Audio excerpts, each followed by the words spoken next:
Yes, karibuni. I want to discuss about defeating Ruto, and it looks like formula ya kushinda Ruto iko, and I think people are very positive on what is needed to be done actually, including some of the people who come here to contribute to us, and I thank God because hiyo positivity ni kama sasa imeanzia kuongezeka. So there is positivity and boldness. Yeah, even as Ruto has been pretending ya kwamba hakuna mtu anaweza mshinda kwa uchaguzi, but frankly speaking kuna positivity mzuri sana, and we need to appreciate that positivity because people being positive is halfway a win. As long as watu they believe, you know, in this life things start with the belief. As long as you believe you can make it, you're always there. Yeah, so wow. Yeah, so nataka kuanzia na video ya Comfort. Somebody who comes in this show actually shared with me that video of Comfort, and Comfort ameongea vizuri sana kwa TV. Yeah, so I think Comfort was being interviewed by another podcast than ours, na ameongea vizuri sana, so huyo ndiye nitaanzia na yeye. So let me see, the show is called what? Then I mirror it here for you. Karibuni sana. Yeah, na muingie kipindi. I was in here later during the day. Yeah, lakini nilikuwa kwa kazi. Na please ukiingia and you want to subscribe us, please usi. I also want to share some experiences ya ile mambo good hata yeye mwenyewe ameshare na mimi. Comfort is sharing with me her show, how we will defeat Ruto in 2027. Mrs. Comfort Mwangi. So let me begin with Mrs. Comfort Mwangi. Yeah, Madam Gimwa. Yeah, how we will defeat Ruto, Mrs. Comfort Mwangi. So tunaanzia hapo. She is one of us na anakujanga hapa. I think she was able to get a much bigger audience, and ndiye huyu. Hata sikufikirianga anakuanga mrembo hivi, anajifungua kabisa, anajirembesha kabisa. Unajua saa zingine when we are speaking here hatukuange tukijua wenzetu wetu wako namna gani. All I know is that she's a nice lady who has been coming here, and I think now her visibility is increasing. Ukianzia kuona now. So Comfort has done a wonderful interview. I don't know issue inaitwaje, we will do. Sijaisikiliza, so tutasikiliza na nyinyi. Then after tumemalizana na Comfort, then tutaleta vitu zingine. So I want us to begin. Comfort is very positive. She believes we can defeat Ruto, and let's listen. She is one of our own. Tunamuonanga hapa. Of interest. It came out last year. Yeah, last year. And I was wondering where did this come from, and from who? When the government is doing business with itself, yeah. We're employing people, even the MPs, they're all into the tender businesses. They're all doing business with themselves. Even the Safaricom is compromised. The CPI, the Corruption Perspective Index, 179. Kenya is 127, and we are the ones betting them. Yeah. You know, it's like how. So we are so corrupt. We are so betting the worst corrupt people. So the really corruptors, too corrupt. You know, that it's not phobia. The facts are facts. You have to separate that. They are good people. There's some Somalis that are okay. Open borders to another country, you're driving them nuts. It's just a matter of time. They're going to block us from everywhere. Yeah. You cannot have that. I'm serious. Even like going to the US, try and do that. If you're given limited time, And then you go there, now you can come to Kenya and become a citizen, just like citizen. I feel there's a sort of silence. But that silence, in democracy, when there's that kind of a silence. Yeah, huyu ni Madam Comfort Mwangi. She really had an explosive interview in this show. Nataka tu tumsikilize as I wait for other people to come as well so that we can diffuse. So these are some of us now wameanzia kufika kwa vituo kubwa kubwa. Yeah, maybe very soon nitaona wengine wenu pia mkiwa pale pengine na tunakuja. Unajua saa zingine vile mnaongea kwa hizo vipindi kubwa sio vile mnaongea hapa. So but wacha Madam Comfort aongee, then I will percolate on it.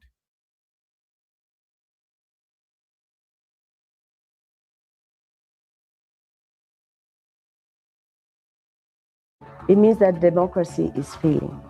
The Gen Z, they came out so strong. For me, I know they already took the government, in my opinion. When I turn on, what I see in opposition is when they all stand in a group and make a statement. You know, if you're a lion, you don't call a meeting, you just roar. You need to be roaring, yes, and going all over the place. But I feel these 14 million need a different change. I would say sometimes some statements, sometimes mental health is also real. You know, because look here.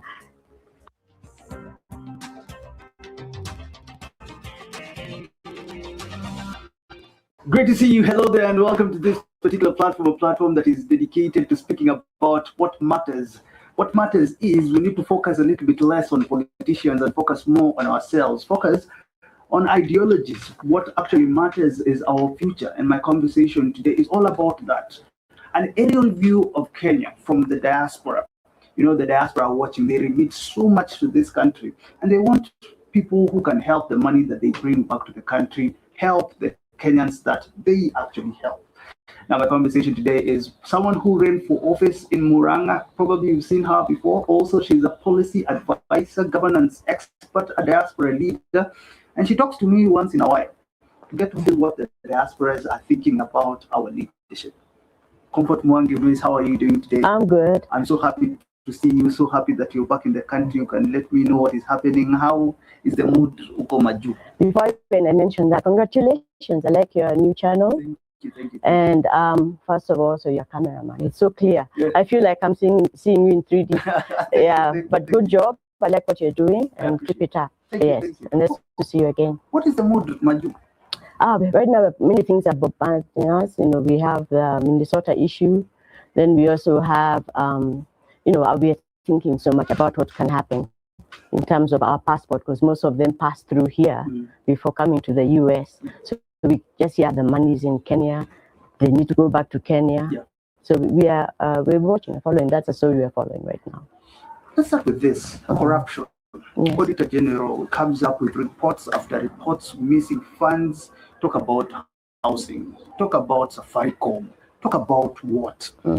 You're thinking, are we able to deal with this corruption issue? You know, we've talked about it for long. And every single time I talk about corruption, it's as if, you know, we're just wasting time. Let me ask you this. What do you think about the president or Kenya Kwanza regime when it comes to dealing with graft? Billions are getting lost. Well, when you say they get lost, first of all, also blame Kenyans. We seem to describe every scandal. We describe and say, imagine the what do you call it? The bills that have not pending bills. They're 680 something billion. Imagine, then you go to sleep, you wake up. Imagine capitation has not 3.7 hasn't reached the schools. Yes. Imagine 3.7 billion has gone to ghost schools. Ghost students are being paid for, and the real ones are at home. But it's that acceptance of every day, it piles up. It makes it so easy to go on. I'd like to commend Miss Nancy, yes. She does a very great job because she tells us as it is, and then it's up to us to decide. So when we hear that we have all these billions missing and they're not traceable, it gets worrying. Because we thought that, you know, we have people who would spring and give us some feedback. We don't get that. And yet another scandal comes up. So where does this money actually go? Because that's our money. It comes from our taxes. Yes. So when you look at EACC, the judiciary when it comes to this? Because cases are actually being taken. There are a lot of people being prosecuted. And I want to know from your experience or from the diaspora perspective, when it comes to them dealing with this, how can we become better as a country? Well, I can say, for example, when I watched the EACC, I call it the Ethics and Anti-Corruption Commission, they seem to select what crimes to follow because they're supposed to also make sure that they're overseeing how let's say the president, the executive, Yes. overseeing how the power is being used, how the money is flowing, and that part, they don't follow it up. Yet it's almost clear that it's the backs end to the president, and that's where the corruption is starting. So I feel they're not doing their job. But even if we see in the papers people are arrested, we don't see anybody in jail. Have you seen somebody in jail? No. Have you? Just tell me, have you? We only saw Ferdinand 22. Yes, but now is he still in jail? No. Yeah, it seems, but those people without money, I keep saying, are the ones who are in jail. So we see that the corruption, the cost is so low. It becomes normalized. You do it, almost now they're doing each other. I'm taking 50 billion again away with it. I feel corruption is across the board. We have the IPOA. They are also somehow corrupt because they decide who to follow. They're supposed, the gas, Mr. Gashagwa, the police line up there, they refuse him to participate as an opposition, yet somebody else flies all over the place. EACC is supposed to make sure the president doesn't use public funds to fly all over those places and start campaigning. Then we have IBC that doesn't stop the president to start campaigning. We've had 3 years of everything going down, just everything going down. And then now, suddenly, he starts campaigning for the next 2 years. So we feel as a country, the corruption is killing the country. People are not getting treated. Schools are closed. So everything has gone down, in my opinion. I'll ask you a question about, are we normalizing billions? We think billions is a kidogo, but I know you're wondering why in this location. There are clothes all over me. I am looking spectacular today. I know you're wondering. I wanted you to wonder kidogo, but we are at Dapa drip collections here at Kogo Square in Lavington next to Quickmart, and we are saying that we have shirts, we have suits, we have shoes, we have belts, we have everything for men. And my thinking is, if you're around Lavington or you are wherever you are, they deliver suits to where you are. You can come by at Kogo Square, second floor, Dapa drip collections. You can visit their social media platforms. You can see more. And if you happen to pass by, we might meet and probably have a show with you here at Dapa Drip Collections. That's why I'm looking great. You can see the variety of clothes that are around. So you pass by Dapa Drip Collections and then you can be able to look as good as me. The prices are affordable, not that affordable, but affordable, so that you look unique and you look great. Have we normalized billions? I'm telling you, what's a billion? 1,000 millions, lining them up in a country where you can still buy milk for 2 or 100 shillings. Can you imagine that? So it is an incredible amount of money to go missing in our coffers. And yet, basically, you see what Dindi did? Yes. It's just 192 million from his money. He's able to do that in his county. Think of billions being going away from our coffer. Should those kids still be at home, not working? Why don't they even take those billions? And when you hear that pending bills are not being paid, that those are hospitals are not being paid, contractors not being paid. Then you hear Kenyatta Hospital, our wing is closed down because they can't pay. Hospitals are closing important sections of the hospital. They're being closed down because of a pending bills. They're crippled. You've crippled the system, stealing in billions. They've actually still, 10 million. 10 million. But then you go and grab 50 billion. And you think what that can do for the schools, the hospitals, for all of us, it's unbelievable. Because even the Auditor General says 40.2 billion up from payment, we might risk being shortchanged when it comes to Safaricom's stake. She's talking about accountability gaps, 19.6 billion World Bank loan. She's talking about Kenya Mortgage Refinance, 9.8, 18.9, these are millions. We have normalized. You've normalized it. And then the funny thing is, like, here I am, I'm stealing. But guess what? I'm going to pass a bill for conflict of interest. Yeah. Conflict of interest. It came out last year. Yeah, last year. And I was wondering, where did this come from? And from who? When the government is doing business with itself. Yeah. we're employing people, even the MPs, they're all into the tender businesses. They're all doing business with themselves. Even the Safaricom is compromised because those are the government people. They can set the price, buy it at this price. Yes, and we're hearing even the banks, who owns which banks that are doing businesses. Yes, even here our money probably passes through somebody's bank, and then it is, they make money out of it. Then you put a bill of conflict of interest. It's a bit messed up. I don't know. It's like I'm going to steal this, but I'm putting a law against it. If somebody is caught with drugs, I'm going to nyonga you. Then we're seeing drugs moving in our airport. We're seeing drug barons being put in government. I don't know. I didn't say names, but I'm just saying it's like a game. It's almost like mutadu. That's how I feel. They're making these rules. They're stealing in billions. They're doing business amongst themselves, and yet we're there suffering as a nation.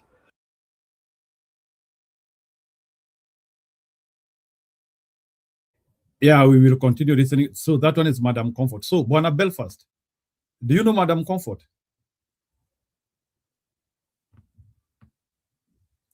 Belfast?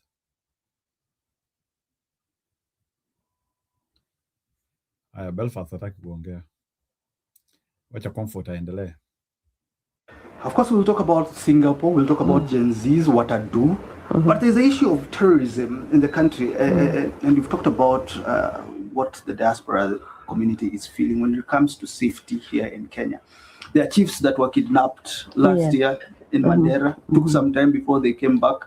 There's a conversation about RSF, not RSF, but Jubaland forces that were here in Mandera, and everyone was thinking, are they invading our country? From where you sit, and when you come back to Kenya, what do you think about our security in the country, and even internal security, where kids are being kidnapped, etc.?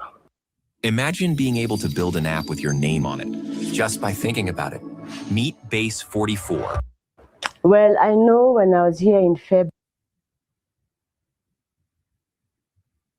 Are you audible? Georgina, it is not audible. Ama ni aje? No. Okay. So, Bwana Neutral. Neutral?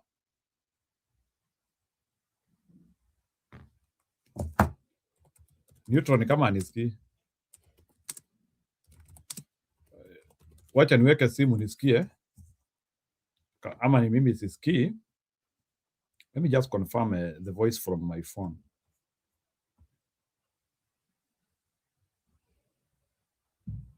Video commute.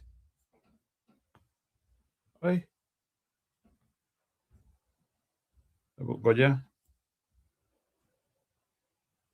Ngoja kidogo ni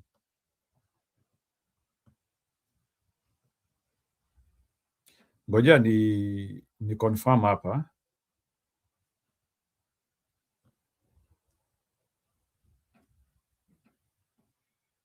Let's confirm.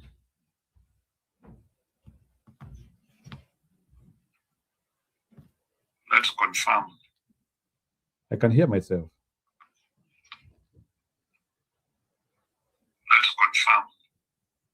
I can hear myself. It's when we're discussing the vetting of our brothers, the Somalis who are really Somalis in Kenya.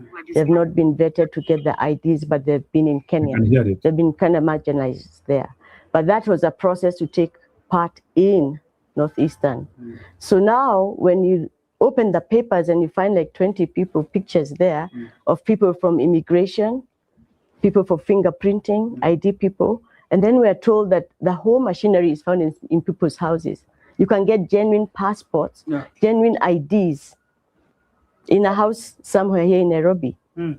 Yet, so that freaks us out. The suspects among them officials from the National Registration Bureau, clerical staff from the Directorate of Immigration, assistant chiefs, technicians, businessmen and clearance brokers were arrested at different locations within Nairobi's Kamukunji and Eastleigh areas over the weekend, after the DCI unearthed an organized system where government documents were being issued fraudulently after money had exchanged hands. At the center of the allegations is the issuance of identity cards, birth certificates, and passports to foreigners. According to the DCI, the suspects have now been running the network for months now. I thought this is only in movies. No, it's here. It's in your newspapers. We saw it. You didn't see it?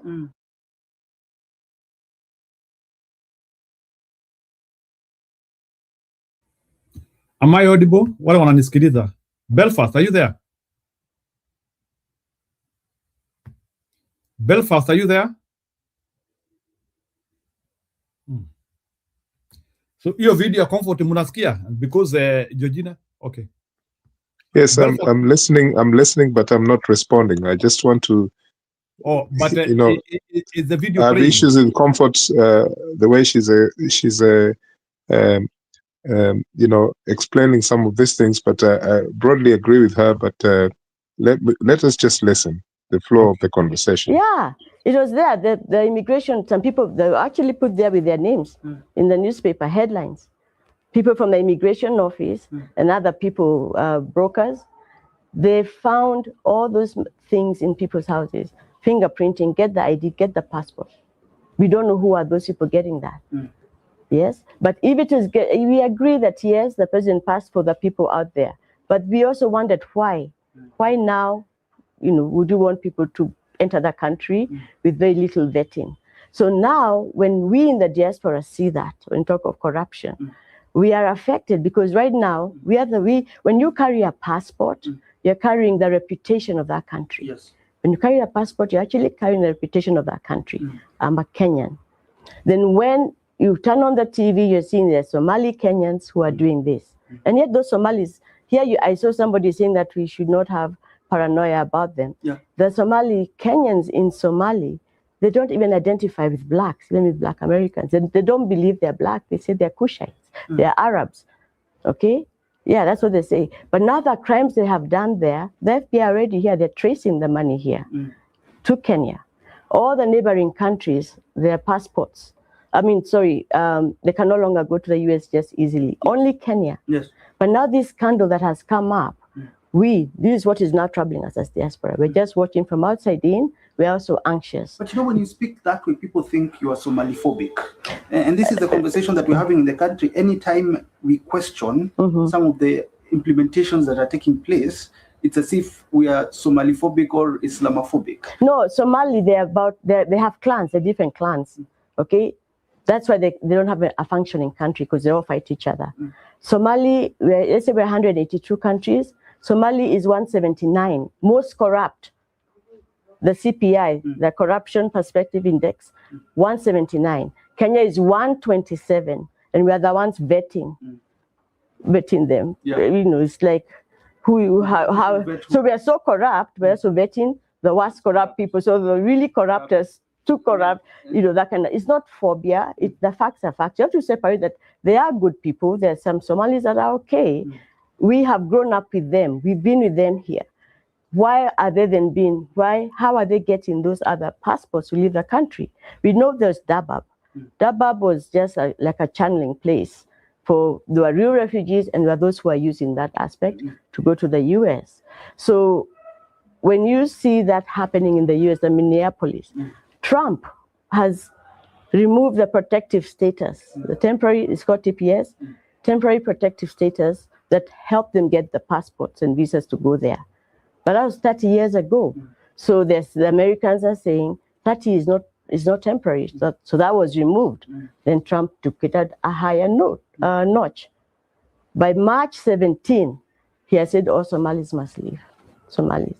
And where are they going to leave? Our name is lingering there because they're saying Somali. They're going to go to Kenya. The money has been traced to Kenya. You cannot say that the Somalis we grew up with, the people we've been doing business with in the regular Isili that we knew, or in Pangani or here, yes, can suddenly have 12 streets in Isili with high rises. And then we hear South C, South B. And then we don't just keep quiet, but we know that then there are billions of taxpayers' money from the US that has come here. So we can't say it's phobic, it is fact. So what should we do now that we have, the vetting gone, the borders open, people believe it's for political reasons. What should we do as a country? That is the weakest point that we have, that anybody can be here. You talked about kids disappearing because we don't know who's in the country. If I was a pedophile in Europe, or not even Europe, within Africa, I'll come here. I'll come in, I'm given maybe 2 or 3 months to stay here. But nobody really checked who I was. And then I rent an Airbnb. So many things are happening, but we cannot really know exactly what's happening to the individuals. So people are saying kids are missing, people are being killed. Yeah, so the sovereignty of a country is very important, and that is borders. As diaspora can tell you, you go and try and get a visa for any country. The questions you'll be asked, are you going to maintain yourself there for 30 days? How? Prove it. Who are you going to stay with so they can be able to find you? You don't just enter people's countries like that, so freely. What is our state when you talk about sovereignty, the word sovereignty? What is our state as a country when you look at the respect that we hold out there, and when you look at some of the things that we're looking at and we're saying they need to end? Kenya is a great country. People respect Kenya a lot. A lot of good things come out from this country. But the trajectory we're having based on governance and these open borders to another country, you're driving them nuts. It's just a matter of time. They're going to block us from everywhere. Yeah. You cannot have that. I'm serious. Even like going to the US, try and do that. If you're given limited time, and then you go there, now you can come to Kenya and become a citizen, just like citizen. When we were getting our IDs in Kenya, the chief had to sign for you. You talked about the kidnapped chiefs. Maybe they were going to do a quick job over there to sign up for people to get the IDs. I don't know, because they came back a bit, they added weight. Yeah, I don't know. I didn't say that. I didn't say that. Speculation.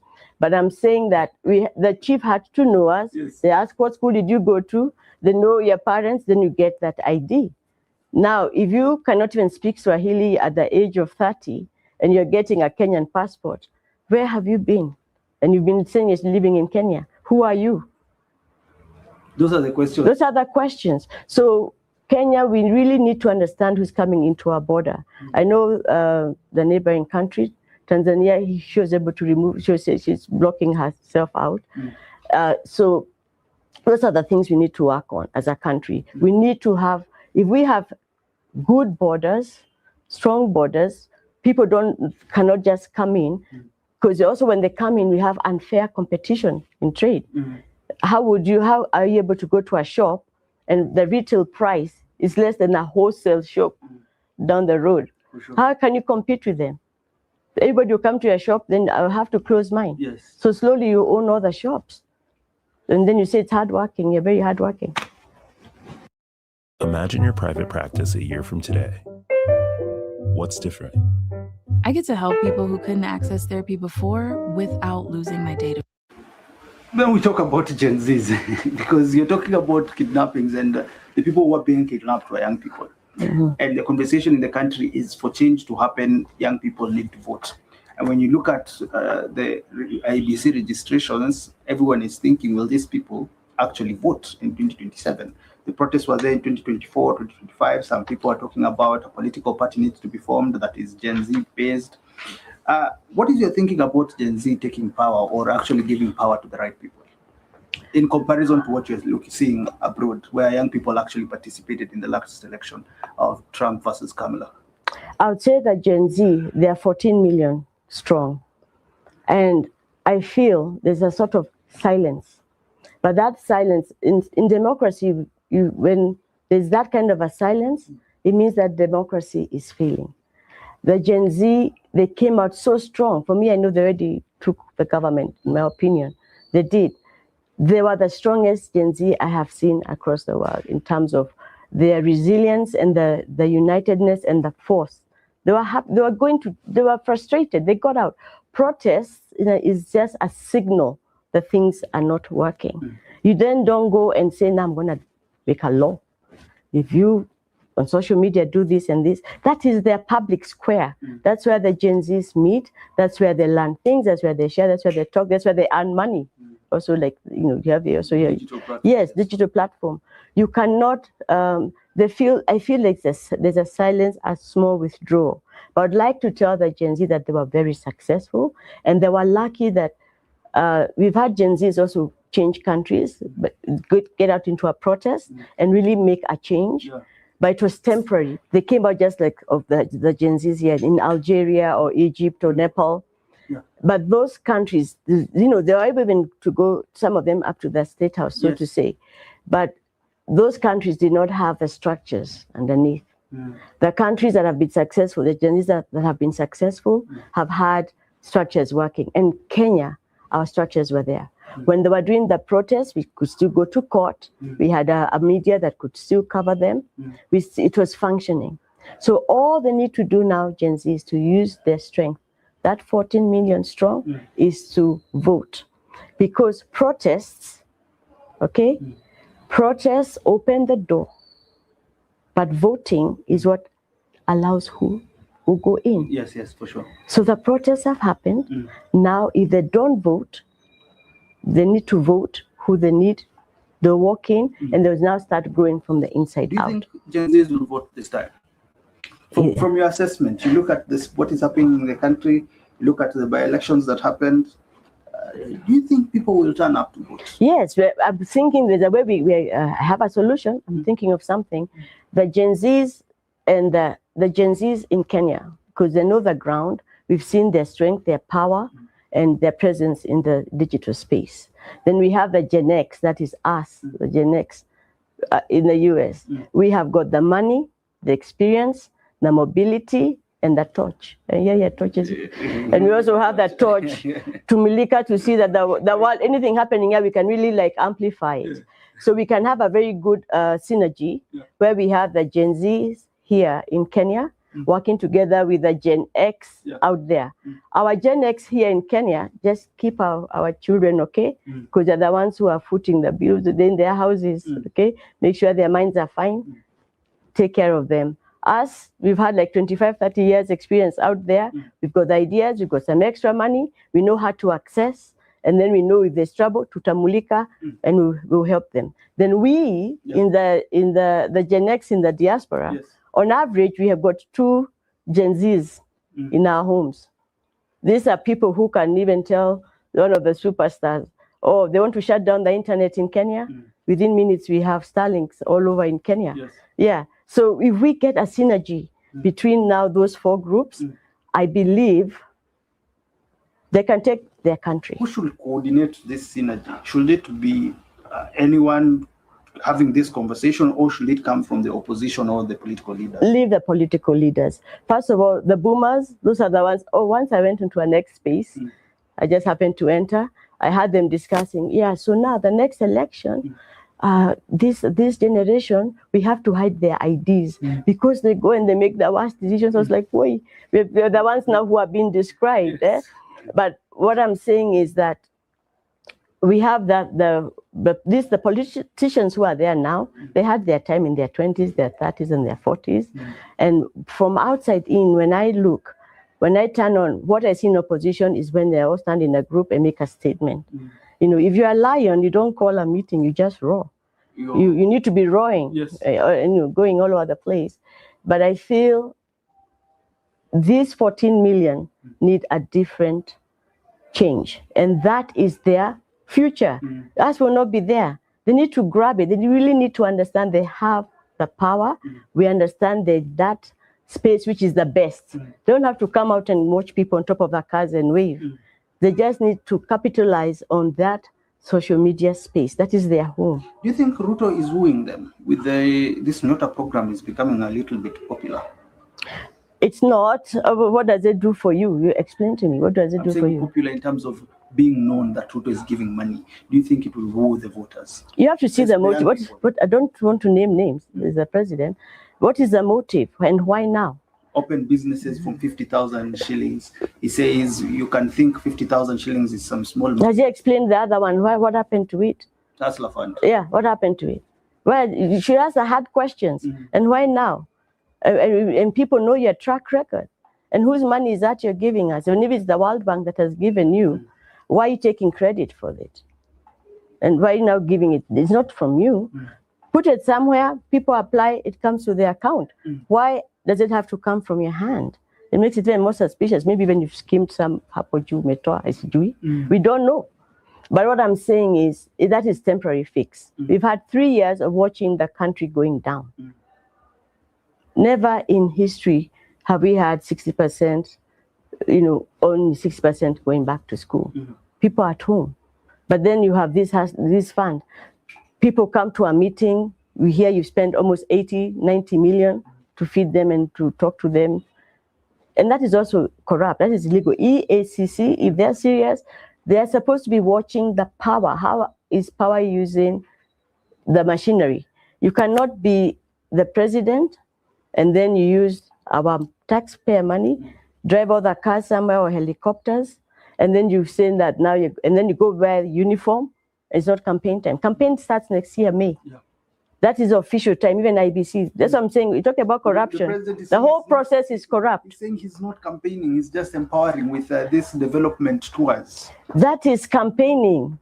You can't say that, okay, let's say he's not saying that. But he sends his minions to the media to say, well, what we have opposition. As we can be in Mombasa now, in Mandela there, and there. That's why he's active, he's doing all that. With whose money? He's going with security. He's able to fly there, and he's using, that is not allowed. AACC, there's a law about that, using public money for your own gain. And election time has not begun. IEBC should be saying something about that. That is campaign. They're wearing uniform. Do you have anything to do, any doubt with IEBC? People are talking about the CEO a lot. Well, I know some of the people, there was a deadline for people to apply. There was a selection team, but then afterwards we have people who are not in that team or in that being put in. So I don't know where they came from and what is the motive. We don't have confidence, in my opinion. I don't have confidence in some of them because they were not there. After I did the Senate race, I did apply to be a PS just to go through the process. I gave in all my documents. I was cleared by EACC. Everything was cleared, and I waited. Guess what? People who came after the deadline, and I could see they're not unqualified. They were given positions. So I don't know how. Yeah, those are the things we don't trust. It leads to a lot of trust. A lot of So what I was saying is that these campaigns have started too early, and that is they're using heavy money. And then that's the force of opposition to try and do the same, but they cannot. They don't have that kind of money. It's going to be tricky. Maybe on that same case, this has just come to mind. Will the opposition be able to counter Ruto, who is having this amount of money?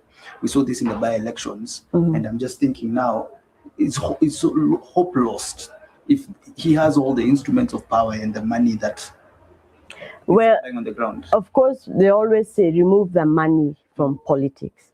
I remember once I was volunteering for a governor in Florida, and there's a cap on how much you can give, all right? Even how much you can give to a candidate. Here we don't have that. And here now, in fact, it's also in our laws, checking the IBC laws. You cannot bribe people or try and persuade them with money to vote for you. You cannot do that. You cannot use your state power that you're there with all that protection to influence people that you're going to be, I'm going to vote for me. It's there. Why aren't they doing anything about it? This is clear. I've seen pictures of 5,000 or 7,000 clear. The money is given. The uniform is here. Elections are in 2 years. IBC is not saying anything. Nobody is saying. Opposition should. These are the things they should be pointing out. Mulikaing. But we're not. We are not. So that scares us out there. We know that there's a problem right there. Talk to me about the diaspora voting. There's a conversation about those people with dual citizenship cannot vote for other lower seats other than the presidency. You are remitting 780 billion annually.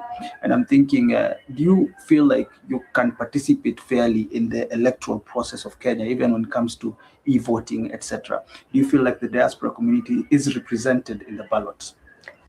Imagine being able to build anything just by thinking about it. Meet Base 44, a complete AI creation platform made for anyone with an idea. Well, you have to remember, your citizenship does not end at the airport.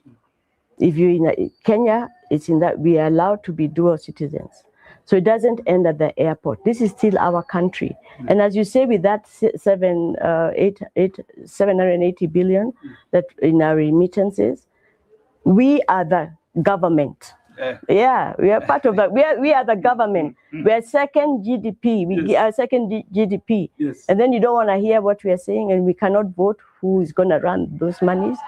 What our monies have become like as a welfare. We are providing welfare, a welfare backup for Kenya government, so they can comfortably step back. Yes. That's why they're able to breathe. If we were to pull out those funds, there'll be fire in this country.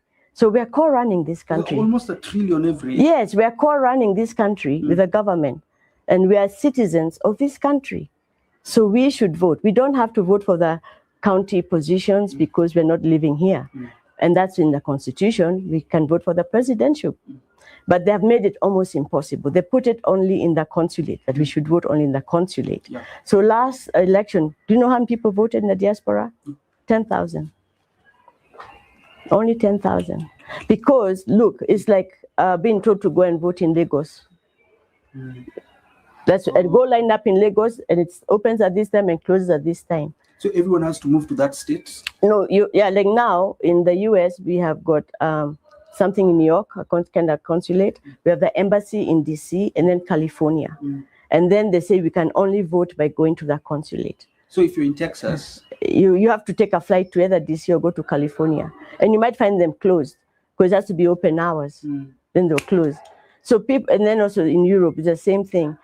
But there are other best practices that need to be used. Like the US, they do have, you can have ballot boxing, ballot voting, Yes. whereby we are cleared by the embassy that we are Kenyans and we get the number, and then we can fill in our ballot, and then it is counted.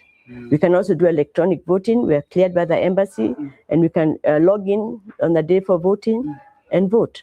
That is pretty clear. And those are the kind of issues we need to fight.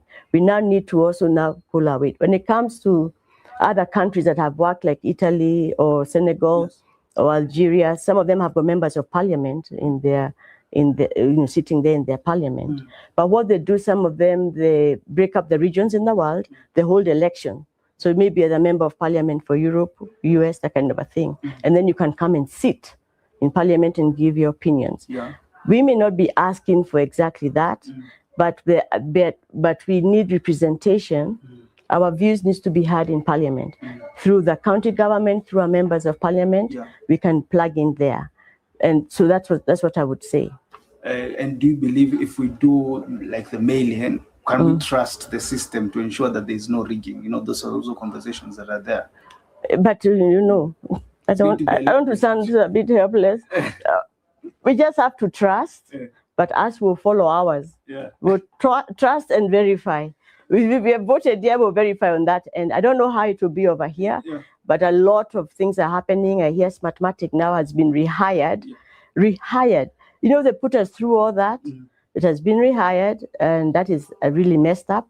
So we are very, very worried whether even the elections will be credible. Yeah. Where are you leaning? Where is the diaspora leaning? 1 term, 2 term? Are you supporting William Ruto, the president, or are you looking for a candidate in the oppositions? Those are like David Maraga, Kalonzo Musyoka, Jimmy Wanjigi. Where do you think the diaspora is leaning? Well, we are going to look for somebody who has integrity, okay, somebody who has country first, somebody who has got a track record of being clean. Those are the perimeters. But of course, here the EACC always clears almost everybody at a fee, maybe, I don't know. But that is what we would look for. And I'm sure our vote numbers may not be as much as the Gen Z over here. We'll be counting on the Gen Z. If we're able to activate our Gen Z, we can really influence that presidential vote. And help it out. But as you're asking who to vote for, who are we right now, we're not discussing anybody. Nobody is coming out straight. We're watching. We see it is the same people who have morphed over the years. They've been, it's dangerously that you were in Azimio, now you're in UDA, now you can be in broad-based, you're in this, you're what. We feel like these people are they can move any time. But I would like some people. I like some people the people who are championing economy. That one makes us sit up. Yes, if they're championing economy, that one is very important. Because that is what is ailing this country. If you're championing security, sovereignty, Yeah. Constitutionalism, like yes. Every country in the whole world right now is caring about their people. Yes. America is America first. The borders, you get out, it's our country. You go to Europe, they're doing the same. But I saw regarding the struggle with Kenya first, was it what make Kenya great again, branding on his capes and in his jackets? Well, I think his team. We have to be careful. Yeah, those are slogans. I mean, I don't know. It's almost like you can. If you are watching it like a play, it's fun watching. But this is our life. This is our country. We really need to choose the right leaders with the right track record.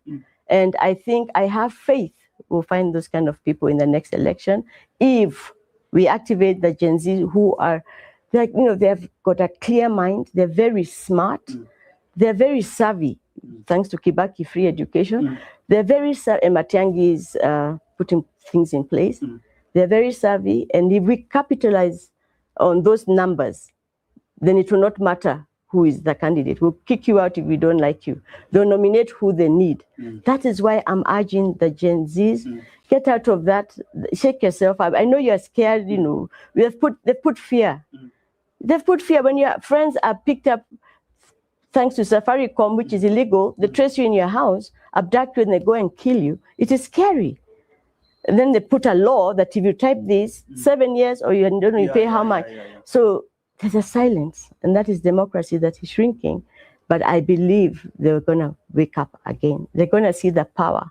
Like I said, protest with the good institutions in place, right? Then you can now vote and decide who will go in, regardless. Let's talk about Singapore as we're winding up. You've lived in different parts of the world. You've traveled a lot. Are we likely to be a Singapore or those first world countries who are governed well, the economy is doing well, the education is great, the healthcare is well? Because the president, I think he said recently that this 2026, we're going to set the agenda, we're going to set the terms, we're going to set the pace. And his pace from last year has been, we're going to be a Singapore of Africa. We're going to be a first world. And for you who lives in a first world, and from that experience in the diaspora, are we heading there? I would say sometimes some statements, sometimes mental health is also real. Because look here, Singapore is number 3 in corruption perceptive index. We're number 127, all right? And I think maybe when we bribed not to be there, I don't know. I'm just saying the corruption here, we don't have, that's a slogan. It's a slogan not supported by a system of structures. You don't begin with speeches, slogans, how you're going to go there. You first fix the bottom. If you don't have health in place, education in place, security in place, you can't go to Singapore. And transparency and corruption in place. So we don't have all that, but you're promising us to go somewhere else. Jump from 127 to 3. Yeah, 127 to 3. And we don't have it. Okay, are the people healthy enough? No. Why? Because they're probably eating corrupted food. Hospitals don't have things. If you look at those nations, because I happened to be in Germany in 1990, when I think the wall had just fallen in 89. Germany was for Germans. Everybody was practically German. And you could see that, one, the part of not having corruption and people coming in with time, they've been able to build a solid country. I saw Chinese universities, so Germany has got very good universities, free education. Chinese who had 100 plan that is now worked out, had brought all their people there to those engineering, heavy engineering stuff. That time China was almost like, they had agricultural, Phuket was an agricultural place. They all came, but now I see what was falling in together. Those are people who went back. Those are the diaspora that went back and built. Just like the diaspora from Rwanda, they went back and built. That's why it makes us valuable. Even us will come back. We, the diaspora, right now, we hold 25 to 30 years experience in functioning countries. Not only as teachers or educators, people are there in engineering, in nuclear, even in AI, in nursing. We've got all that experience. We shouldn't be having like CBC education. Me, I am an educator, and I told you, CBC cannot work. Can you imagine from Tanzania they can't come here? Even nobody around the region can even come to learn over here. The people who put it there, the kids are all in private school, and they come to the US. So what I'm saying is, they need to tap us. And one way, maybe I said whatever, in one way that they can tap us as diaspora and tap this wealth of knowledge is allow us to probably create an advisory council that can sit even in the county meetings. Like I'm from Oranga. I'd written a paper of devolving the diaspora into counties. So the diaspora from China, from Namibia, US, from Oranga, we have one unit of an advisory council for our county to the governor. Sometimes I call the governor in Oranga. I tell him there's some books can be done this can go there. But I'm saying we can sit. Do you think that has contributed to the performance of Irungu Kangata? I'm not taking advantage of that, but I'm just saying that is something we can do. If we have like now Muranga, the Muranga diaspora all over, in the UK, everywhere, and we say now we're forming this, we're going to advise Muranga, okay? Who needs the school fees, who needs to go to what university, what do you need to export? Bring avocados down to my supermarket here, I'll deliver them. Bring them to this place, I'll deliver them. If we work together, that synergy, each county works with their county, sits in the advisory council, advises our MPs, we would take this country another level. Because why are we going to do this? Because we would like the country to grow. So the money we have, it's not that we are billionaires when we send money. We give what we can. It's not that but it makes an impact because it's in the dollars or whatever it is. It's not that we're rich. Okay, but this is a time to use us, the Gen X who've been there for all these years. We need that synergy, and counties can be matched together to work with their, and if we grow the counties, we've grown the country. For sure. And of course, we vote for the person on top. So this conversation about Singapore, you're saying it's simply a slogan?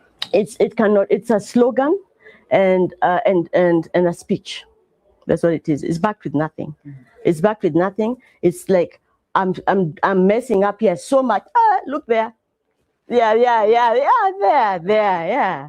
Now what are we discussing that? Yes. We're not discussing the kids who are still at home. Yes. We're not discussing wards in hospitals being shut down. Sure. People killing themselves because of pending bills. That's another thing. Yeah. And how do you have 3.7 billion going to ghost hospitals, and then the hospitals, the viewers don't have anything? Those are the things we should be focusing on. And also maybe asking the hard questions. You've come to talk to us, you're giving us money, 5,000, where did it come from? Where did it come from? Those are the questions. Go put it back together and take some kids to school. Go to Kiaro and see the example. You and your Singapore. Kiaro. Finally, advice to Kenyans now from a diaspora lens, aerial view as you're looking at Kenya. What is that one thing you'd like to tell Kenyans? Not politicians now, we have told them a lot, but Kenyans. I would say Kenyans, mukae macho. And you need to know that Kenya is a very loved country out there. That guy who came here, I have been told to take back many of these. I've got orders. Kenya is loved. We are endowed with so much. We have got so many minerals. And of course, maybe we don't have access to them. We have the Ikolomani people and Kakamega people sitting on 683 billion worth of gold. But guess what? They're told, come out, somebody wants to dig it and take it away. Need a torch. So I'm saying generally Kenyans, we need to be woke, so to say, see what is happening and give it to us. We amplify it out there. We can help in that way. But I believe if we choose the right leadership and we strengthen our institutions and we make crimes pay, corruption pay. You don't come to me from driving a motorbike. You become an MP, you followed with 3 SUVs. Yeah. You're coming like this and moving people from the road. That's another thing. Moving people from the road, like, you're my employee and you're moving me from the road. Kenyans have started refusing. Instead of me clapping for you, I'll ask you, where did you get it from? Could that be part of the school fees you should be putting in for my children? So I want us to be monitoring. Let us follow the money in this country. Let's not just go back to sleep. And Nancy tells us, Miss Nancy tells us that we can't trace this money. What does that mean? We should stop the country. Let's not even do anything. Stop the country. Why waking up to try and look for for 500 to try and take your kids to school if it's Kiharu. Why are we waking up? If $1 trillion can disappear and we wake up and continue as business as usual. When I arrived here, because I come in and out, the country has gone dark. Uhuru Highway going up Bali Road, Gong Road, going to Karen, you hold your mouth, it's completely dark. But it wasn't like that. Some things are happening, but because we are within, we just accept, we sleep, we wake up with the paper, these people are doing this, these people are doing this, and we do nothing about it. That is a problem. So Kenyans, we need to all be alert. We need to follow the money. Do not proceed. Hit stop. Do not proceed when you're told $1 trillion cannot be traced. Or you hear 12 trillion has been taken away. Yeah. 12 trillion, that is like our budget for 4 years. We're not asking the right questions. If every Kenyan says, no, this is a bit too much, and I can hear it on the ground, but do something, the next step. So when you say 1 term, 2 term, as a teacher, that multiple choice question is not valid. You're leaving out one more choice. No time. Today, that's all I'd say. Kenya Kamacho, that is Comfort Mwangi talking about the state of politics and governance in Kenya from an aerial view. That is actually how the diaspora are thinking about this country. And what they're saying is, Tukai Macho. Of course, we're here at Double Drip Collections at Kovo Square, next to Quickbet Lovington. We're recording at the 2nd floor because I've been in talks with them and they've decided to dress me up and to, talk a little bit about them so that you can know that you can actually dress well. And whatever you need as a man, you can get it here at Double Drip Collections. You can check them out on their socials. The numbers are on the screen. Thank you so much for making time. I really do appreciate it. Thank you very much. Every time you talk, I get more engaged. Yes. And I get more enlightened. And you also get to, learn more from what you have experienced. Yeah, that was Comfort. I think Comfort has given an area view of much of the problems which we have. Belfast alikuwa anasema kuna vitu hakuwa anakubaliana nazo, and I wanted him to come here and try to address some of the issues which he thought he was not agreeing with the Comfort. Yeah, so that is what Comfort is saying. Comfort thinks Ruto will be ejected out of power, and amen to that. Mimi nafikiria that is something which is good. If there is a way of ejecting Ruto out of power, yeah, that one I would appreciate.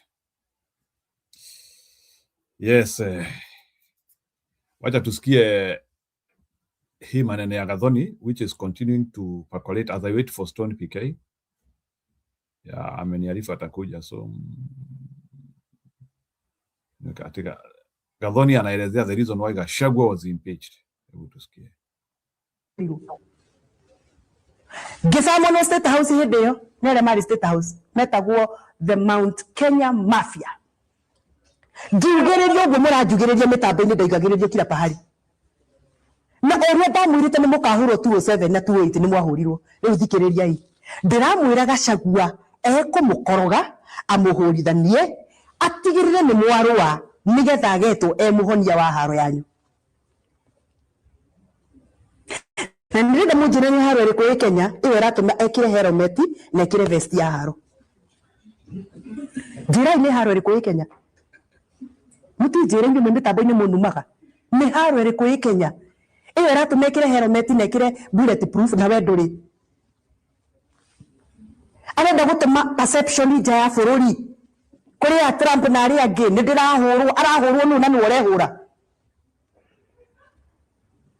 Andũ aitũ ndamũthaitha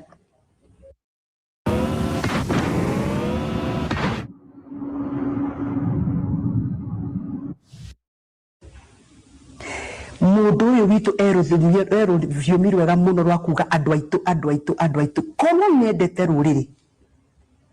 Andũ arĩa 272 mabutirwo thirikari-inĩ ya William Ruto aingĩra mwaka wa mbere arĩ deputy president nĩangĩamatharĩte matigabutwo nĩangiririe mabutwo. In fact nĩwe weraga William Ruto ũyũ wĩkĩre ũyũ Ruto ũyũ ararĩ wa Azimio Ruto ũyũ ĩkĩra ũyũ Bisere mwino yaga sababu kile ni hanini hold on a minute ni jadaga kwaria undu ona ingiro kama igoti-ini ingiprove Ruto githunguri ite twenda gite gya senator kwi mundu wendaga gite gya senator witagwo speaker Disho ni bishop arugama gite gya senator macindanaga na Karungu ni ari na mathina ma magoti koguo ndagite na campaign time ya go campaign Ruto umenye ni ndete Karungu na ndari ugo ndibere ya Ngai to ndari ho agiuka kiuga kamwana gaka ni kanini we Disho no tukuhe wira ungithengera wira uyu tondie Karungu na ngatigira nero ambassador akirirwo hau ndi hau akirwo na twari hau na icungwa na wa macukuru akirwo ni ngakuhe wira ukenda wira uriku aigire ambassador niguo twathurwo twarikia kwihitithio na tweka maundu mothe mucemanio wa round table wa mbere State House kwa Ruto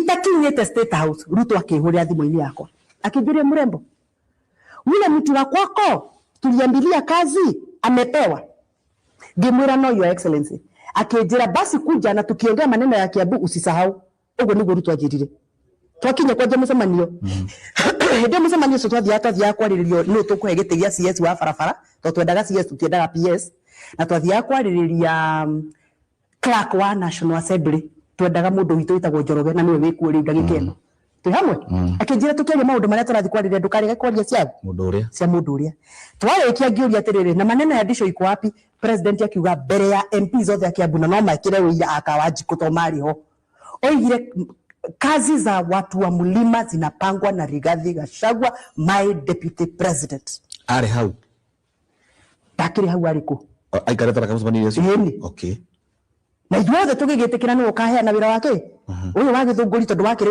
wa kwiranirwo Disho umwite haha speaker nigo mwariria ni murata wakwa na ni vuguta wakwa umurie gwathire ate wira wake wathire ku wanyuire mai tondu Gachagua ahiuririe wira wa Disho akinengera mundu witagwo Munyiri na andu aria igoti-ini to ni ambassador wa India wira ucio Munyiri ikarire India wari wa Disho amuhiuria nekire na Disho amuruta wira wa thirikari aruta uyu Munyiri wira wa thirikari Disho ndari wira aruta mundu wira wa kwao amunengera wira wa ambassador ara kamwana ke tare muthuri tare wira murie ucio wa Munyoro mwite hao muria atiriri wega thoni aroiga riria wari deputy president ri andu aria othe mahetwo wira agatundu na githunguri wira ni Uhuru waingira ni kuruta warutire na ni gukuhe list ya andu aria arutire I have a list na gwa ndo maru andu magana mere ma 72 agikuyu akuma Embu kuma Meru kuma Kirinyaga kuma Kiambu aria we arutire a deputy president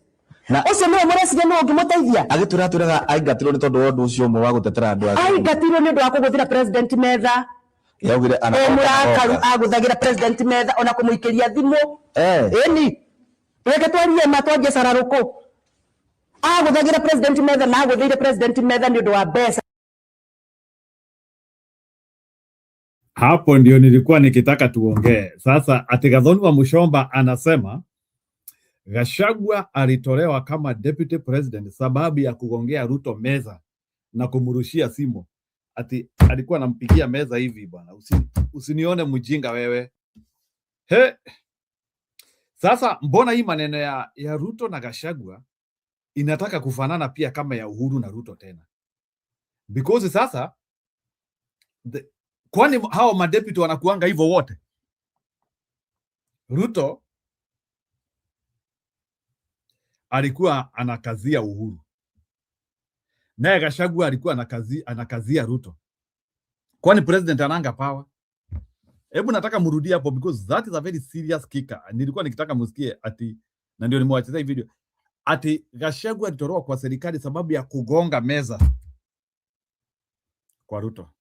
Sio mwa wa gutetera andu ake aingatirwo ni ndu wa kuguthira president metha yaugire ana murakaru aguthagira president metha ona kumuikiria thimu eni reke twarie matwaje sararuko aguthagira president metha na aguthaire president metha ni ndu wa mbeca cia project ya mutumia wake iria ya rehabilitation akiuga mutumia wa president uko ni ongererwo mbeca ona akiongererwo akiguthira president metha kare muthuri maturiku atia ucio riu niwe muraiga ati niwe guthi kumwariria kirima kamarae manona matianyitha isimiki biseria ai huyu mama ni kama ametumwa bwana. Mbona unajua saa zingine vitu zingine which are how can you verify this? No, ndio nauliza, how can you verify this story kama hii? Unaweza juaje kama ni ukweli? Because you see, unajua saa zingine even as people are giving accounts, this is story you cannot, so like hapa Gathoni anatumika. I think nilikuwa nikifikiria Gathoni ni mtu mwerevu na sio mwerevu hata. You don't give allegation ya things which cannot be confirmed. Ama zile vitu wewe peke yake ndio unajua. So Bwana Paul, basi kama deputy ni puppet ya president, mbona hao ma deputy ndio wanakaa strong? Ndio wanatishia president all the time. The first two wanatishia president. Ruto alitishia Uhuru na Gachagua akatishia nani?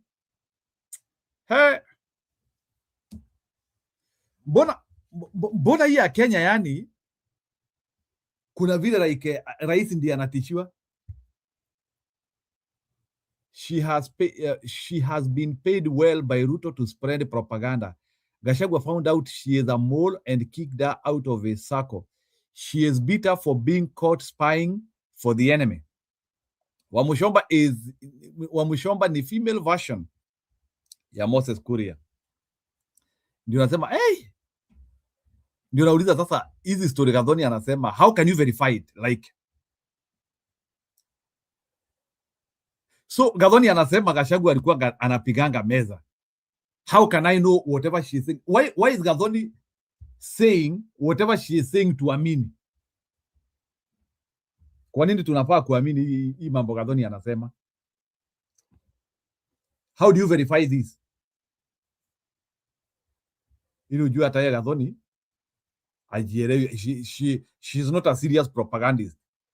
If you are a propagandist, you need at least to bring information which is verifiable. Sasa anasema nijue. How do you know? Mimi naweza juaje Gachagua alipiga meza na usikuje kuniambia ulisikia? Mbona huyu mama, mbona ana video? Where is the evidence? Bana, hiyo mimi nahitaji evidence bwana. That one I need evidence. Hiyo I need evidence ya Gachagua akipiga meza. But the story of Gachagua anakuja hapa ati anasema ati Gachagua alikuwa anapiga meza na kurushia Ruto simu. Hapana bwana. I know capability ya Ruto bwana. Huyo jamaa anaweza tengeneza story bwana. Hii ni story imetengenezewa pahali na ikaiva. Wale maneno matengi niki. Bisera mwino ya Gachagua guku atongore-ine na guku rugongo tio ina angikoro mundu ni deputy president iri na ni araguthira president methari yagituika president ni akiangika halo ikamuta ati angikoro mundu ni deputy president na ni arahuthira president. So how do we know that Gathoni? How do you verify that? I don't know why how watu waelewi. I thought Gathoni ni mtu amesoma, si alikuanga kwa TV na vitu zingine. How do you verify that? Kupiga meza, how do you verify it? Ndako jigwenye muti jigwe agikuyu muti jigwe hadi tumusikie. Hapo ni kulipwa sasa, hapo ni kulipwa. Gathoni wewe umelipwa, si ati Wakikuyu si munisikie. So she has been paid because of automatically this is a statement of somebody who has been paid. She has been paid to come with propaganda, even without saying watu wafuate Gachagua ama wasimfuate. This is not how you spread propaganda. Propaganda should be halfway true. Propaganda ina mix ukweli na uongo. But you cannot have propaganda which is like kituwezi confirm. I wish watu Gathoni, you are serving your last term. I can tell you. I think wewe umechoka, maybe I think this woman is tired. Tuseme hivyo, she is tired. Huyu sasa wewe ni kutokezea na ile umeokota sasa. Wewe sasa I think you are finished. Umemalizia wewe. Kadirikana. Ndamwiri 205 ni mukahoro 206. Ndatoraga radio-ine. Ngimuthaitha ngimwetiga igwe ko tigai kugo mukaga kujigwa. Ndatoraga ndimukuaga na marori ndimurehaga haria kirathimo. Ndagika ino no ndimutware micii njakiire andu aria marutirwo ruguru ruu mena rithathi mena migwe mutwe. Kana gutire family ndirakeire ha Juja the other day. Ndimatharite ruguru ruu. Gikuri niki kiratuma mwende kumenwo muhamenithio bururi wothe ni mundu umwe. Athie kwa Waria ni arumanire. Athie gwa Ikamba ni arumanire. Athie kwa Coast kwa Dwa Coast ni arumanire. Riu arari Ramu. Uregua kiuga atia? Ati Ramu tukarugamia Gikuyu atheri. Na Ramu ti gwitu. Ramu turi ageni. Ta imagine. Waima woya ndege yaku wacoka Mathirari. Andu acio Gikuyu wakora Ramu wa matigira haro yake. Na makora mena thayu. Mundu uyu ni gutuhurithia na mundu arandika script ya gutuhurithia na 2027 no agatuhurithia mwaga kumujigua riu muranuma ku mitandao na maranuma ni andu matakirite miaka 25 ni mararuma. Nishapata sasa, nishapata what Gathoni is saying. Gathoni vile anasema Wakikuyu washapangiwa vita. Yes, I've already gotten it. That is the script. Unajua Gathoni wewe sio mwerevu kutuliko. What Gathoni is saying ni Wakikuyu msipopigia mtu fulani kura mtapigwa. That is the messaging hapa. Gathoni anasema kuna mtu ameniambia msipompigia kura. Hey. That was a bit psychological. Hii kupata sio rahisi. Lakini what Gathoni is saying, unajua wakati unasikiliza speech, you should try to pick what is not being said from what is being said. Hivi anasema sio venyewe. Gathoni vile anasema ni ya kwamba nyinyi Wakikuyu msipopigia mtu fulani kura hata mtafukuzwa kule mnakaa. That is the messaging. So na yeye ako kwa hiyo karengerere, yeye ako kwa hiyo mpango. Na anakaa na wale watu ambao watafukuzwa Wakikuyu. That is Gathoni from what she is saying. Hiyo ni wacha niweke, you can pick out. So Gathoni anasema Wakikuyu mutapigwa. That is the message. Nataka kuwarudilia hapo ili musikie. But don't listen to what she is saying. Use the known to get the unknowns. Listen. Ramu turi ageni. Ta imagine. Unasikia? She's not talking about Lamu. Vile anasema Lamu sisi ni wageni. She is saying sisi watu wa Mlima tuko kwa counties ambazo indigenous sio zetu. And for your information, I don't need story. Anasema sisi ni wageni aje. Kwani mtu akinunua plot unaanzianga kukua mgeni? I can go to Eldoret and buy a plot.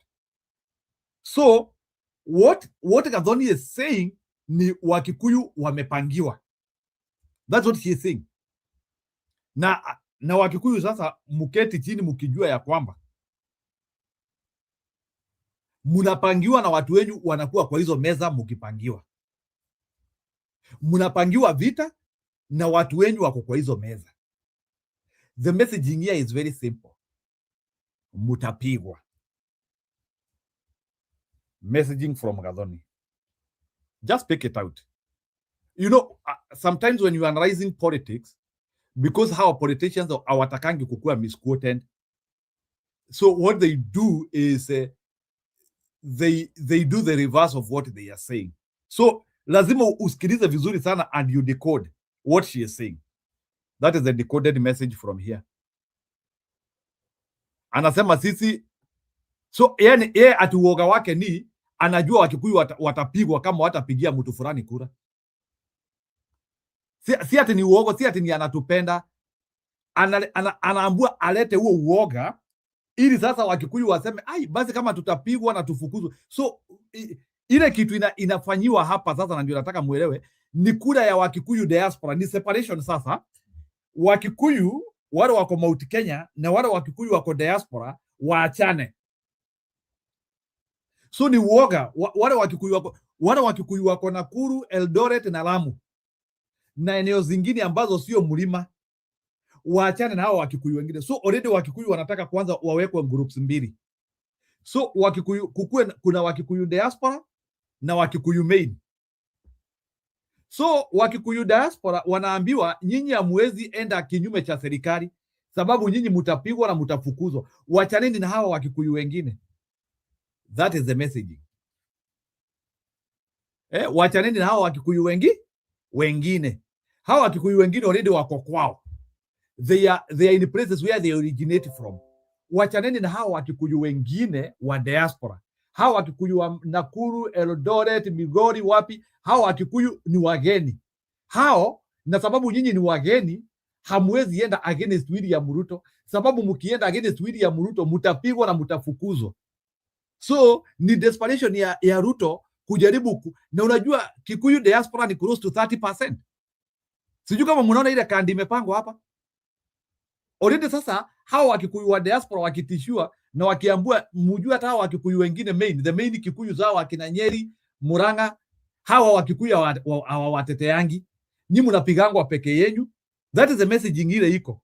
So Wakikuyu wanataka kuseparatiwa. So Wakikuyu wa diaspora sasa hawa wanaambiwa you are safer with Ruto. Because Ruto ndiye atawalinda na mkienda against Ruto mwenyewe atakuja na awapige. Haya, Belfast.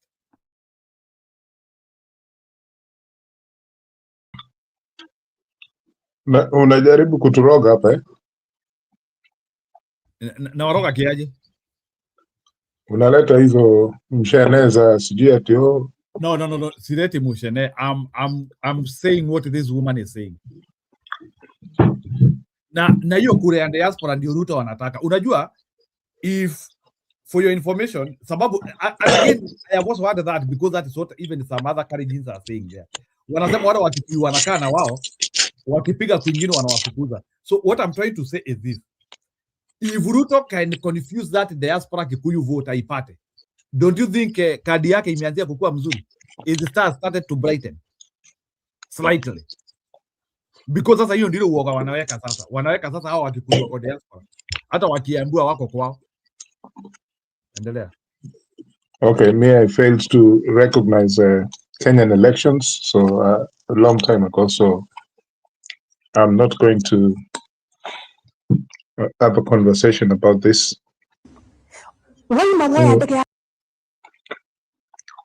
I was interested to hear the comments by Comfort there. But umemtoa wapi leo kwa sababu zamani alikuwa hapa. Tulimenyana kumenyana. Nimeona amekuja na zile vitokeo za right wing republicanism hizo za Amerika na anatuambia stories za Somali. Hiyo aki as a Pan-Africanist, I fail to understand. Why are you people against Somali people? I don't understand it. Bwana nani Belfast kidogo. We are not against Somali people. We are against wale wa Somali ambao ni wahuni. Wale wanafanya mambo mabaya. Wale ambao ni wezi, ni wakora, ni watapeli. Wale ambao wanajifanya ni halal. Wale ambao wanasema ni Waislamu wazuri, lakini wale ambao wanasema sijui hii ni haram, lakini wizi na umeangalia majority ya directors in Kenya. Somalis are 30% directors in Kenya na ndio wanakula vibaya. So there is nothing like ati Uislamu na haram. Those people are thieves like any other. So Bwana Belfast, hakuna Msomali mzuri anachukiwa. Ni yule Msomali mwizi, ni yule Mujaruo mwizi, ni yule Mkikuyu mwizi lazima tumchukie. Mujaruo mwizi lazima tumchukie. You're contradicting yourself because what you're doing, there's such a thing called a zero-sum game. Yeah? A zero-sum game. Which is zero-sum game? What? What is zero-sum game in what you are saying?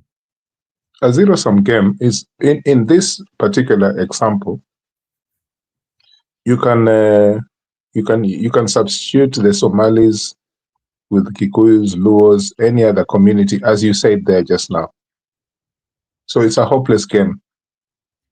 Because I can turn around, just don't interrupt me, please. Don't interrupt me. Let me talk. I can also start saying things like, hey, the most cabinet ministers in Ruto's government are from central Kenya. There are about 7 or 8. Okay? It's a zero-sum game. You cannot criminalize a tribe. You cannot decide because the population of Kenya is majority Kikuyu, so all criminals are Kikuyu. It's like saying, I've said this before. I used to peddle this argument there in Mutembei channel way back when we say that the Chinese people are the largest block of smokers in the world, but we know that their population is competing with India in the world. So all we are saying is they have a big population, but they are not the most smokers in the world. So we cannot say the same about Ati, because now if the Kikuyus are the majority in population, yes, it adds up that maybe you might find most people convicted and penalized in prison in Kenya would come from that community just because their population is the highest. It's not a moral attribute that the Kikuyus are criminals. So this is the same argument I'm using about But we have never the Somali community. Criminal Kikuyus. Hmm? We have never supported criminal Kikuyus. No, again, you're trying to find you're trying to find a way to corner me and say my intention of what I am saying is that it's very dangerous to decide ati Wahindi ndio sasa ndio watu ambao wanatusumbua wa Kenya, ama tuseme Wamasai ndio wale watu walikuwa wanaiba ng'ombe sana sana walikuwa Wamasai. Mbona tusiseme ati huyu Masai huyu na familia yake wao ndio walikuwa wanaiba ng'ombe kwa ile kijiji ama kitu kama hiyo? Unaona, it is very dangerous because even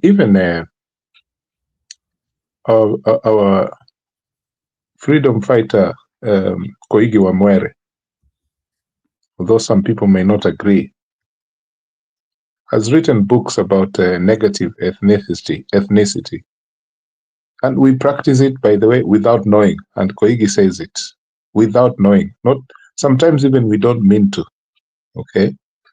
So I find that if we continue to propagate that whatever is happening in America's Minnesota is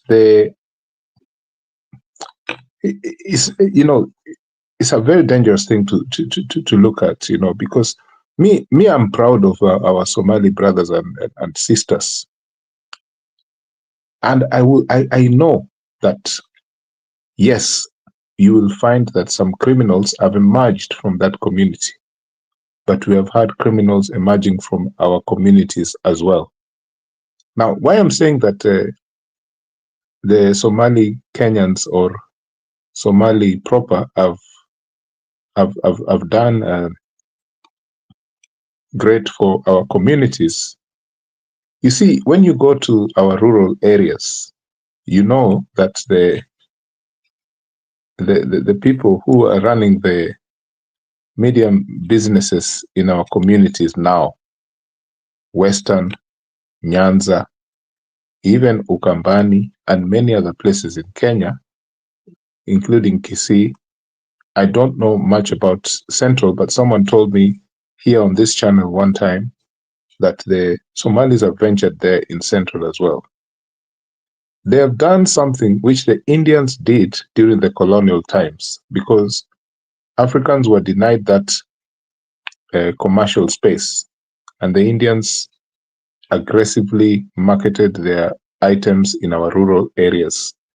Somalis have come at a time when those shops and those commercial enterprises, they just lay there empty for nearly 30, 40 years. And someone came with the idea, if these people can sell or rent a business, we will buy it or we'll rent it. And now the retail sector in our rural areas is thriving. And even the prices are more reasonable for our rural communities. It just happens that it's the Somali community who are running this trade. Some people were saying that until now, the Kikuyu business sector, retail people, are annoyed because the Somalis have taken over. Me, I don't buy this theory. because I am well aware that even in Nairobi, a lot of people from Central who have big businesses are doing deals with the Somali, and they're selling or partnering with them in business. These people are Kenyans, Bwana. Right, okay.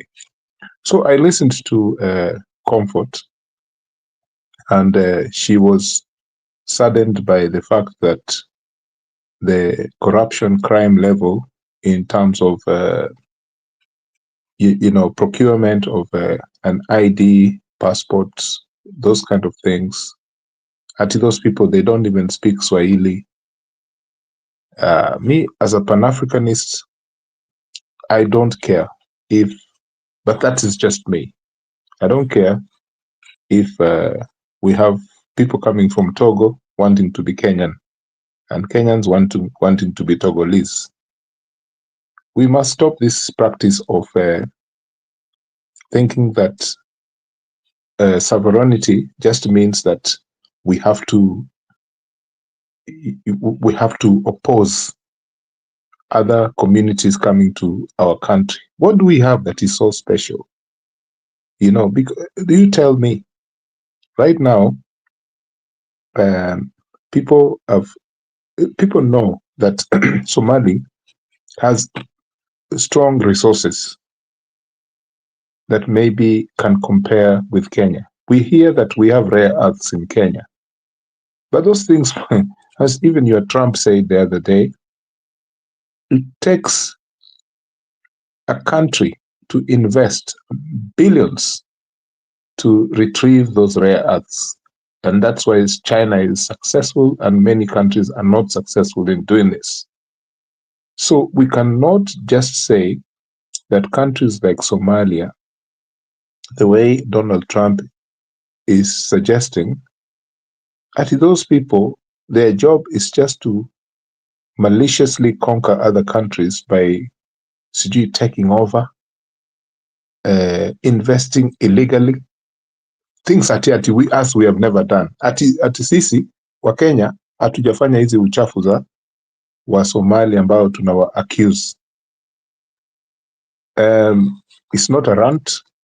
It's just what I'm saying is fair play. We need to recognize these people as part of our community.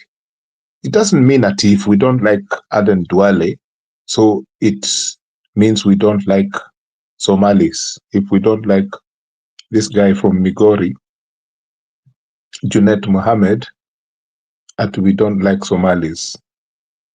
It's a zero-sum game.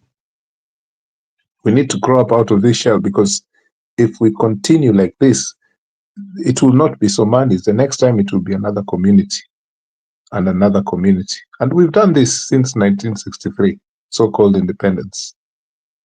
Okay, so my last point is the conservative right-wing thinking that we hear. People coming to this platform either on WhatsApp or on the actual studio and speaking with a right-wing mind frame, ile Donald Trump. But you see, this thing is very Kenyan. Most Kenyans will think like Donald Trump, unfortunately. You'll hear Kenyans who support Israel only because they have read in the Bible about David versus Goliath. Very simple things like that. You'll hear people being very conservative about the death sentence. People will even decide that they must lynch a person who is suspected to have stolen or pickpocketed another person. This same person who is now wanting another person to be lynched will be fighting for democracy, will be here taunting Ruto, Uhuru, all the rigors of elections. Fighting for the rights of Kenyans under the banner of constitutional democracy. But this same person will be the right-wing person who wants people to be lynched. So what I have decided here is that we must think about the future. What is it that, because, okay, we can talk about the history of our country and where it is going, but when we realize that we're not talking about the future, then it's just a waste of time. When I say the future, I am not thinking about these politicians. No. I am thinking about how, our culture and practice changes, how we address issues. And I heard you, Bwananjiru, talking about Ibrahim Traore in this show tonight. And me, personally, I was impressed, even though you or or Comfort, I can't remember who, suggested that Traore is actually not what people think that he is. But for us, we look at him as a revolutionary, an example that is actually being copied by other African countries. But people like yourself, Njiru, you think it's a utopia, that it will not last 5 years. I will not waste time thinking about Gathoni wa Mushomba or any other politician that we decide to watch on the news in Kenya, because it's a waste of time. I still haven't seen a solid politician who can change Kenya in the way that we want. I looked at Eric Omondi, and people say that, okay, he's just a philanthropist. But that philanthropy is coming out of Kenyans' money. People are giving contributions towards the things that Eric Omondi is marketing. Whether he's doing it for himself to make a name or not, he is still doing something. And he's an intellectual who understands the political space in Kenya. I will not mind finding 2, 3, 4, 5 Eric Omondis doing the same thing to help propagate change in Kenya. Unfortunately, the last time we had comedians in politics, they ended up failing us. But we shouldn't use that to say that Eric Omondi cannot style up and bring change in Kenya. What I know is that these long-term politicians that we have had for many years, Kina Wetangula, Mudavadi, Ruto, I dare not mention Kalonzo because I still have a lot of time for him. I think Kalonzo Musyoka is a very mature politician who can change Kenya, but the problem is history does not allow him because he has legacy issues in terms of being in Moi's government, Kibaki's and all that. I want us to have a youth leader or youth leaders, but it looks like it's too late to bring a formation that can remove Ruto from power. Remember, Ruto is supported by the West. You can remember that before Joe Biden left the seat of power, Ruto was invited for a state visit in America. He is the first African president after Nelson Mandela. We're talking maybe 30-something years ago, who received a state visit in America. You ask yourself, why? Why Ruto? Of all the African leaders, what is it?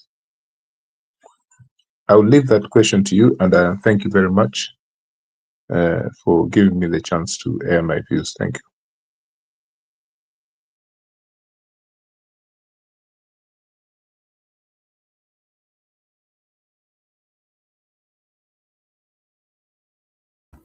Haya, Stone PK, karibu sana, lakini kuna video nataka kuwachezea hapa, but ni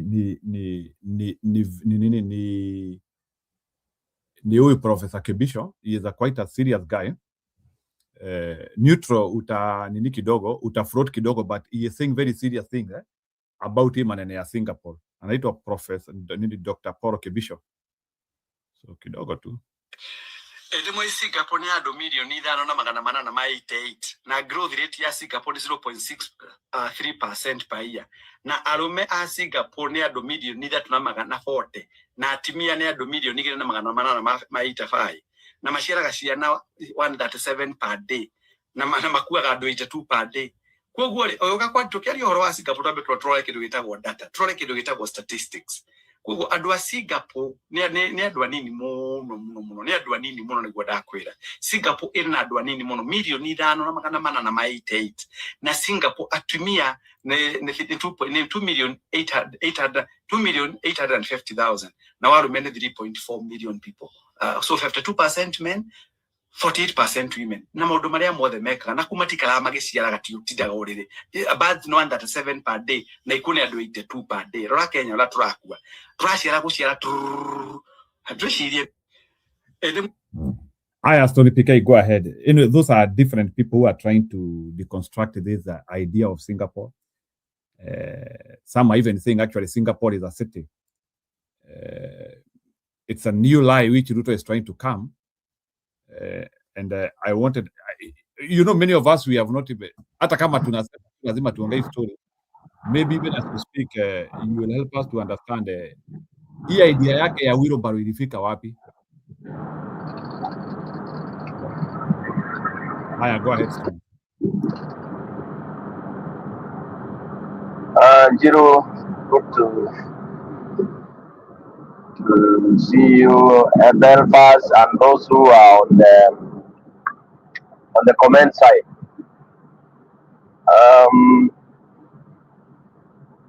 I am coming in on the basis of I saw you playing Comfort video. I watched her live when she was being she was in that discussion with Kabiro. I've been following Kabiro very much because Kabiro was with Haman Manyora. So when he started his show, I think I was among also the first guys during his first show, his maiden show, and yeah, I'm always there when he's discussing things with former town clerk. And this one was a good one, good discussion. I even congratulated Comfort. She put it quite well. They discussed very well, brought up issues quite explicitly, and yeah, I'll comment on that. The last clip you put, I have a problem with how, you know, Kenyans, we get fooled very easily. As much as, yes, we say we are very doing season wherever season in any, but we get fooled very easily. And that's why we were fooled by Moi for 24 years.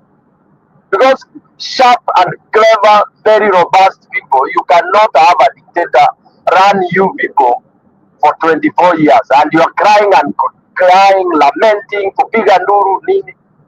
So Kenyans, when people tell me, oh, they are resilient, they are resilient, kuvumilia ujinga, machungu, upumbavu, and they are easily tossed. We can be tossed around, we can be pampered kama kaumbwa tu, unaguzwa hivi unalala flat. What I mean is, look at how we are dwelling on the issue of Singapore. You know, Singapore is a stupid thing. Somebody made a very stupid, nonsensical, and we said that from Lene. Bado watu wanaongea juu ya hiyo. Even professors, as you are saying, mtu unakuja. I mean, how can you do such a cheap analogy that Singapore has fewer people? I mean, if you can manage excellent a family of 4, meaning you can manage whatever resources you have to feed that family of 4 well, you can as well manage the resources if you are given a family of 30 and then you have commensurate resources.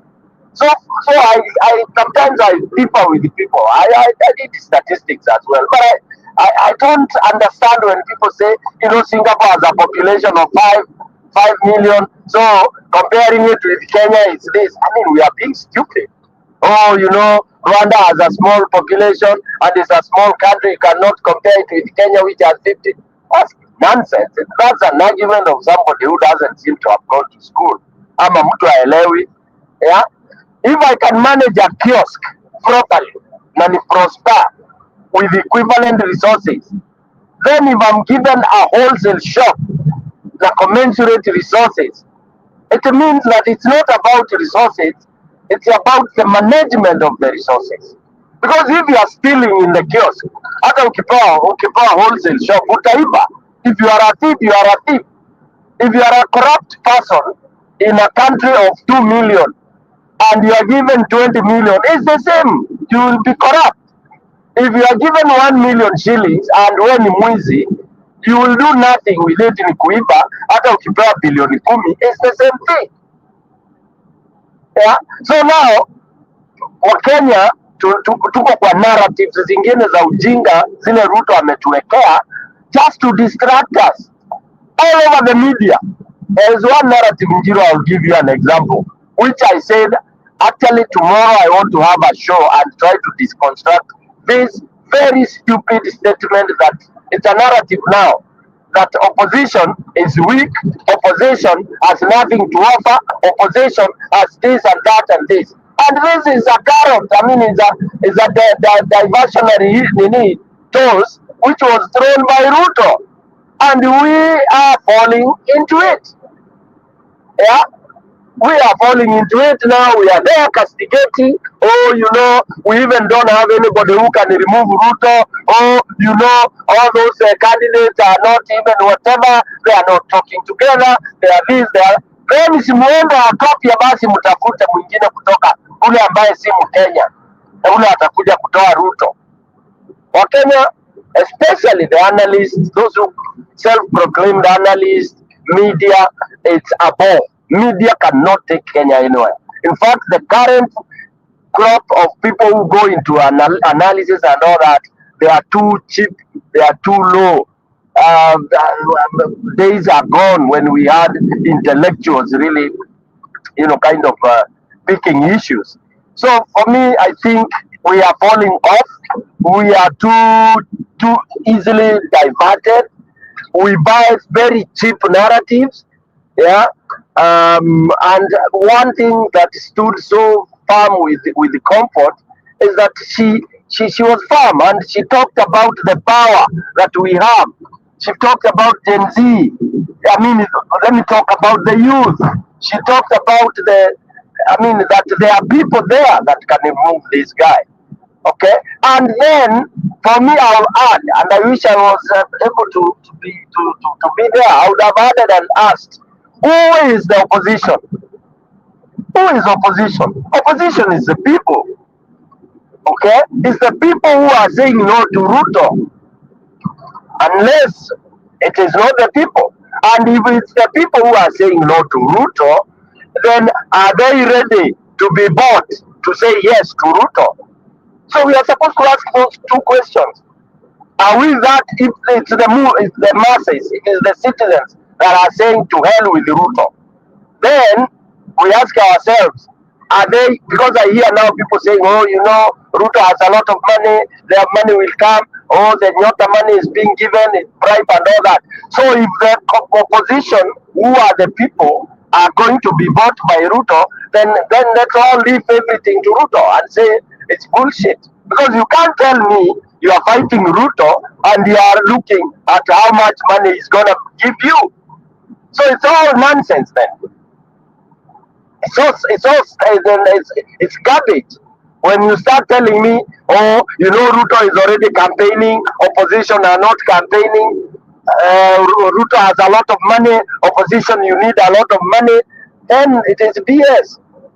If I were those leaders in opposition, I would say, okay, kaeni na Ruto awapatie pesa na muache kulia. But if the people have resolved that they don't want Ruto, no amount of money can move those people.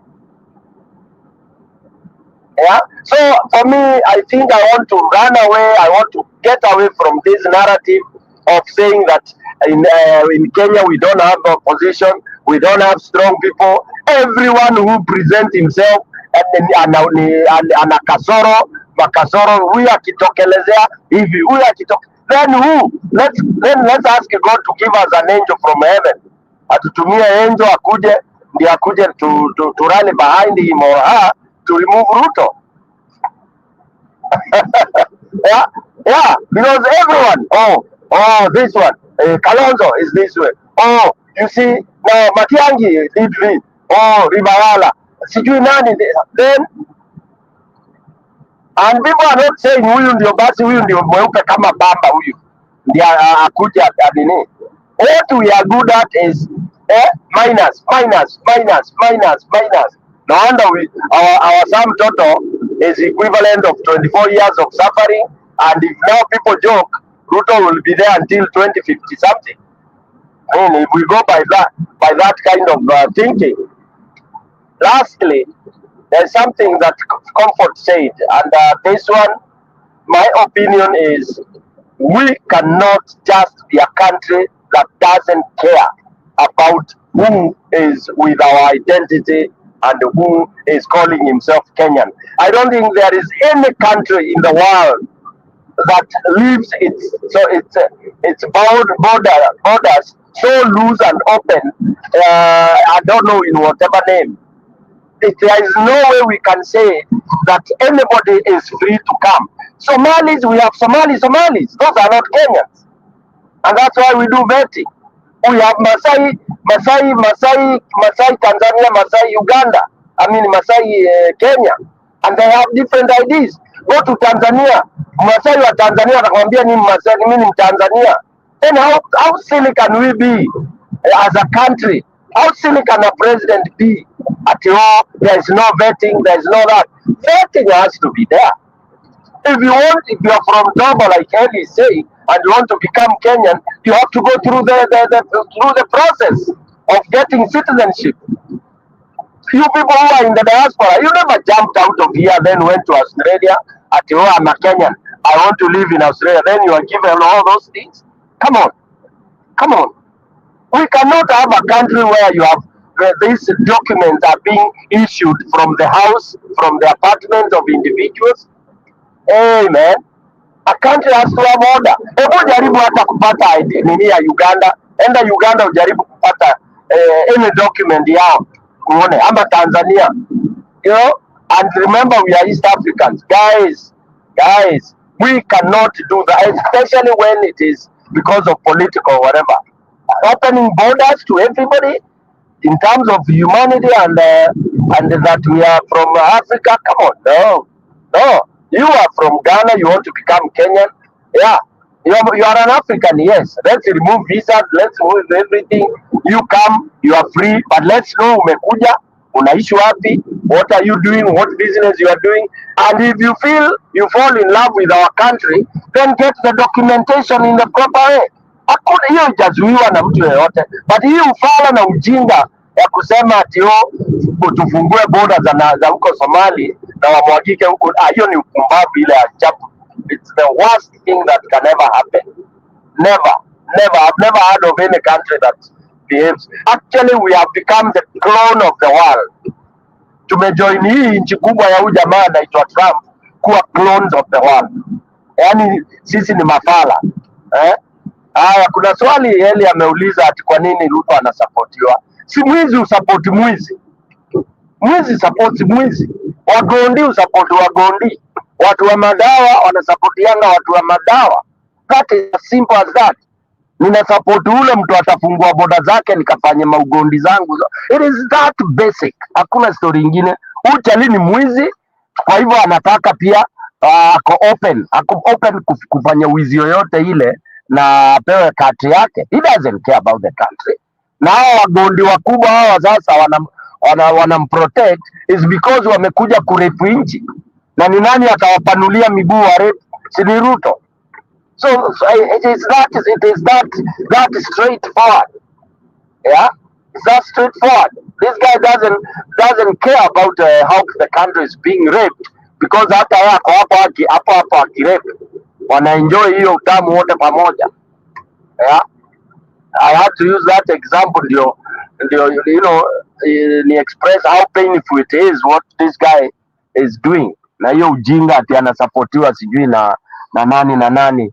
They are all thieves, ni wezi, wanataka kuangamiza not only Kenya, wanataka kuangamiza nchi ya Afrika. Kwanza wakisikia Afrika inaungana, hiyo ndio kitu hawawezi taka kusikia kabisa, you know. Yes, hiyo ndio kitu hawezi taka kusikia kabisa. And bravado to Traore, amekuja kuweka dreams za kina Kwame Nkrumah alive na kina Nyerere. And Traore today is the greatest president you can ever have in Africa as of now. Watu wapende wasipende, ule unadau ule anadau, aangalie documentary what is it happening in Burkina Faso. Is not si utoto na ujinga za nyota fund na nini. It's real things happening. Hospitali ziko all over, both mobile and physical. Real things, practical things. What else do we want? Vitu hazijawahi fanyika kwa nchi yoyote hapo isipokuwa Libya, ndio ilikuwa inakimbia development faster. Hivyo huyu jamaa anafanya. Yeah. Otherwise I know Africans ni watu wa mawivu. Mtu akifanya vizuri unasikia unajua, lakini huyu unajua ana kasoro, ni dictator, watu hawana freedom of speech. Why do you need freedom of kupayuka tu kila mahali kama na hakuna kudeliver, unadeliver? We want freedom of constructing things, giving ideas to build your country, not just kupayuka things that hazina maana. Wacha nipoza hapo kidogo Njiro.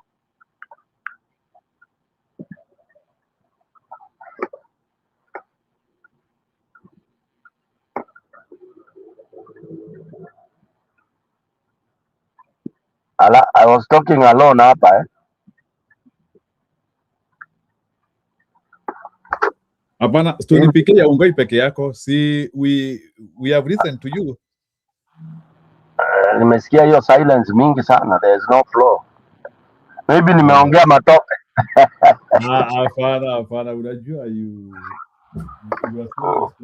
was quite unique, umeongea vitu mingi. So anyway, let me ask you a question, because you have analyzed what Comfort said. Do you think what Comfort said is something which Kenyans are understanding? Because I think the title of the video is how we are going to defeat Ruto. When you say Kenyans, huwa unamaanisha watu gani Kenyans? Sasa ubaya hizo ni za Kabiru, ni very small audience. Wasomi. Yeah? No, I'm talking of proportionate. Proportionate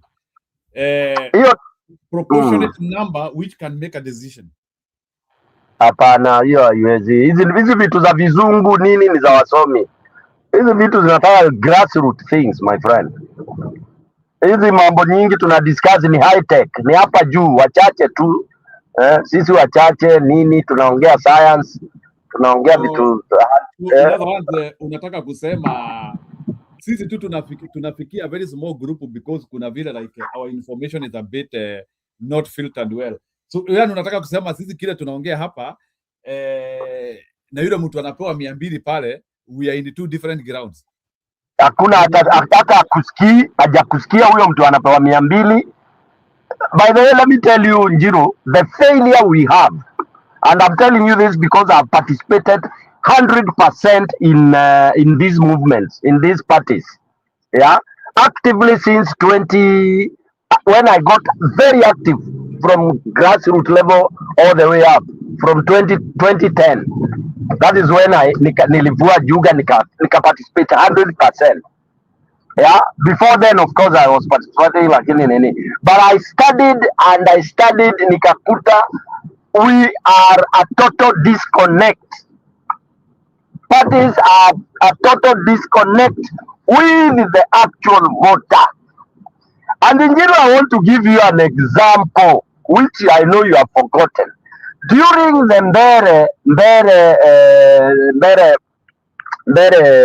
by election, you and I happened to get in contact with actual voter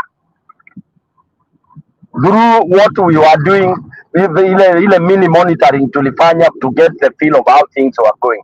We got in within a very short moment, that full day of voting, we experienced the direct contact with the voters while being ukiwa US, tukiwa huko diaspora, we got to the ground more than many other people, because you talked to somebody anaenda kuvote, you talk to somebody who wanted to go and vote but angeweza, you talked to somebody when they were being beaten. So now tell me, when you are on TV, on channel, talking these theories, huyo mtu uliongea na yeye, huyo mama uliongea na yeye, anasikia hizi vitu unasema?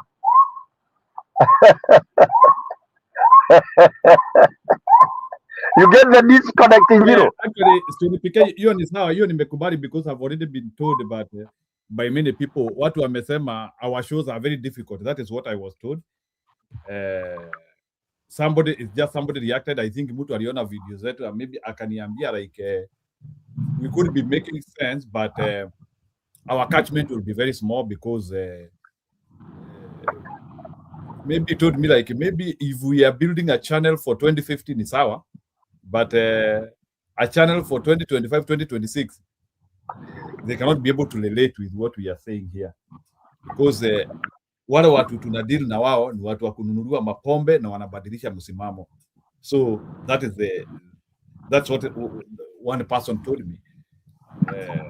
So like he was like trying to tell me that we need to look for a formula to incorporate Mulala Hoi to become part of our audience. So it's something I'm trying to research. Sasa sijui hapo tunipike tutafanyaje au walala hoi wala watu, because there are so many people who can actually benefit from what we are doing, but we are actually under communicating. That's what I was told. Like we are under communicating. Now let me tell you that this is the formula I was even giving. I told you I wrote a paper when I was in ODM and all that. I wrote a 3-page formula of how to get into these things, and I wrote to them because it as a party wako na pesa na kila kitu, so reaching the grassroots is not a problem.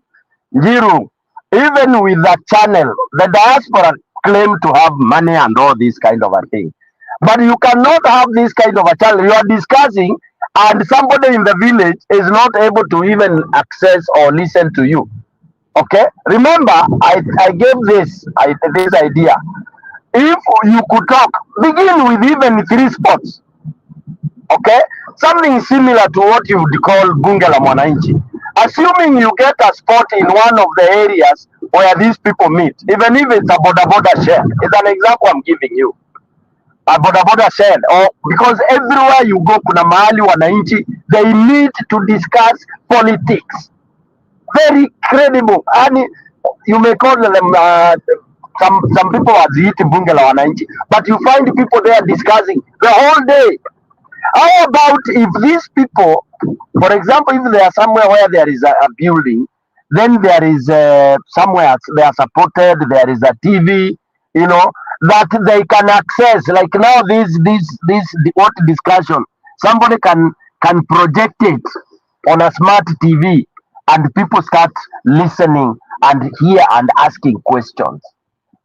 That is possible, is achievable, and it's even faster achievable if you sell the idea to any party that cares. But will they want to do that? That requires some little investment. Okay, that requires some donation in terms of, for example, you volunteer to buy that TV, and you volunteer to support the people there, and then they'll take care of the rest. Not a lot of money. If somebody does that, another one does that, then people can be coming. Hata kama ni mara mbili kwa wiki wanasema wacha tuende tusikie ile siasa. Leo kuna ile international international YouTube ambayo kuna majamaa wanaongeanga from all over US na nini, then they come wanakuja wanasikiza hizi vitu tunabonga. You know that time unaongelesha ule mtu angekuja kutoa 200, wewe unamstrengthen, unamwambia hiyo 200 unaweza sosi, hamna shida, but remember the bigger problem is this. The bigger problem is this. And then they listen to a few of us analyzing and showing all those big problems. For example, even what now the Comfort was discussing, that wanasikiza Comfort akiongea, akipraise, akibonga, how energetic the Gen Zs are and all that. And people are there listening because these are the voters. Okay? So we have, lazima tushuke mashinani. Na lazima through volunteers, you know, other than just talking. Toeni hizo madola bana, changeni, and as I said, muchange pia, you support some of those wale wanataka kwenda kukuwa leaders, because you have to start by looking and creating leaders to implement these things that we are talking about, because whatever we are talking about has to be implemented. And they are only implemented through leadership, and leaders will only come from those communities. Okay, it's a journey that is not very far away. It's a journey that can peak very quickly. Now, when I jump over to parties, why parties fail? They fail because they don't want to release pesa to support the voter. The money is eaten by the elite at the boardroom level. Okay, umesikia hizi story, agents not being paid, inakuwa merry go round. The money is eaten by the who is who hapa juu, yeah, hao ndio wanakula, alafu ule atapiga kura anapelekewa shilingi 50. Right? So we have, number one, a very long journey to being realistic, but it is very short if we can bite the bullet and call a spade a spade. Hii haina mathiori mingi. Ask yourself, why is it that Ruto was able to mobilize 17,000 people? How did he do that? He spent money, although anatumia pesa zetu. He spent money. He used his network because ako serikalini, ako kwa machifu wako huko nini na nini. So even opposition can also do similar with less finances, because the people are willing, people are in the opposition. So they only need to be told, jameni, hapa ni lazima tufanye hivi na hivi na hivi. And the opposition doesn't need to bring 17,000 people mahali pamoja. No, it is opposition going to that mwananchi. Hapo nimekwambia, hapo wanakuanga kwa kiosk ya bodaboda. Umepitia hapo ukaongea nao kama 30 minutes, umetoka umeenda. That is the work that we are supposed to do. Reach out to these people. Yeah? Matheory hizi zingine za huku boda nini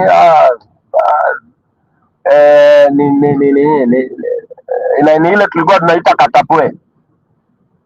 Back to you, Njiro.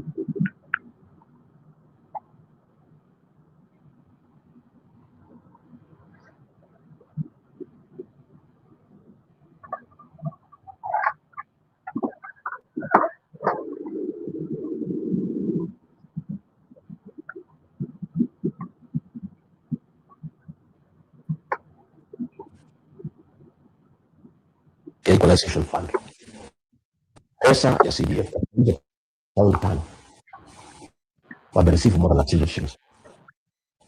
When we build the ground, najua uliona gavana wa Wajir akimpigia jana kusema amefanya kazi, watu wa mchallenge ndio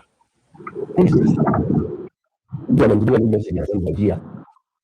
Iko tu shule moja ya watoto wale wasiki left to one for the na haina maji, haina choo. Wajir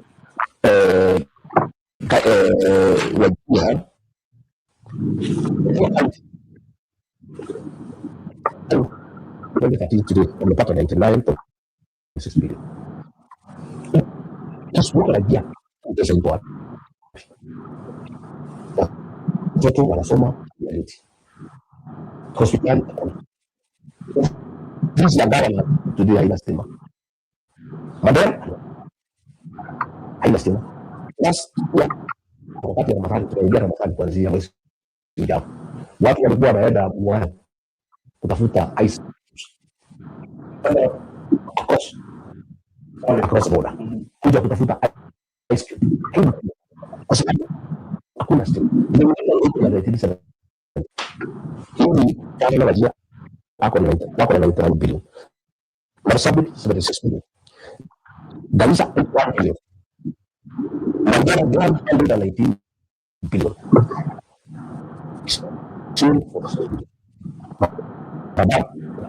Shule hakuna, slaughterhouse hakuna, nothing. CDF Mandera peke yake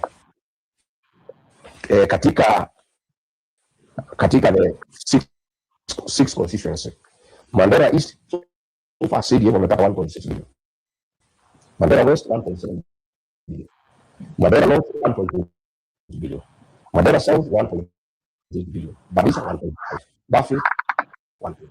Hakuna shule. Ukija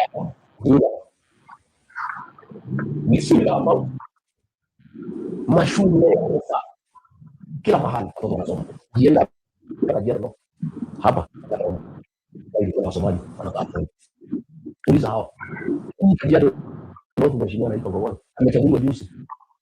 Unaweza mwaka 3. Amejaza mashule Kajiado. Watoto wasoma. Wanda wengine wanasoma huko wanasoma huko.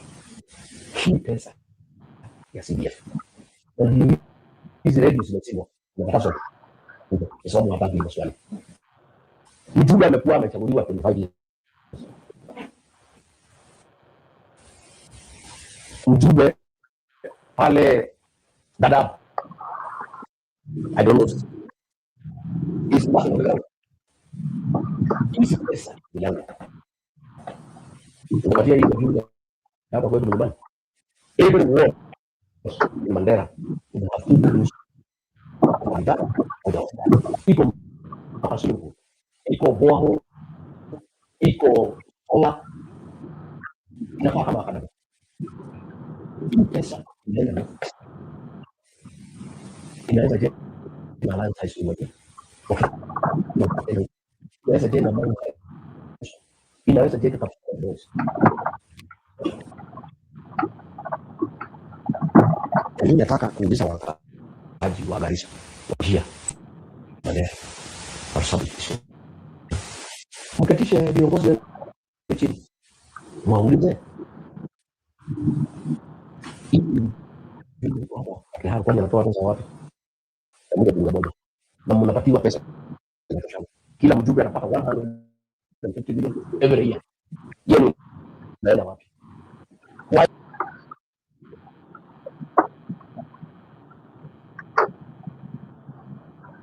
Moja pesa mnapatiwa inatoshana yao inaonekana yeye ni iko wapi? Shule hasta schools tuoneshe shule hii mjenga, tuoneshe hii watoto wanasoma chini ya miti.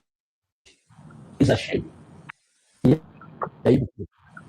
ya kwamba pesa imeletwa Northern Kenya kama chini ya miti. Kama hiyo wajumbe walikuwa hapa Kiambu wangepigwa mbangu amtaje hapa kama ingekuwa ni hapa wangepelekwa sokoni kutolewa nguo na kupigwa kuchapa ati umepata pesa zaidi yote na hakuna shule watoto wanasoma chini ya miti, hakuna maji, kuna choo, kuna stima, kuna darasa, kuna walimu. How do you explain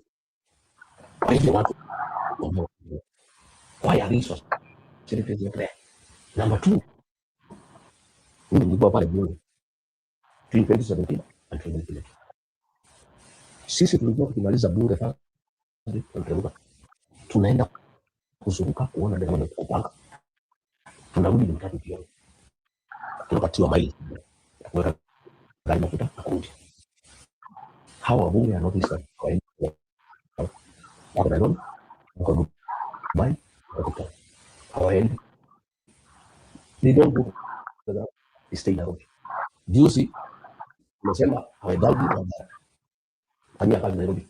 Wakaita press conference Nairobi kukanusha ya kwamba ati wakai Nairobi, wanaita press conference.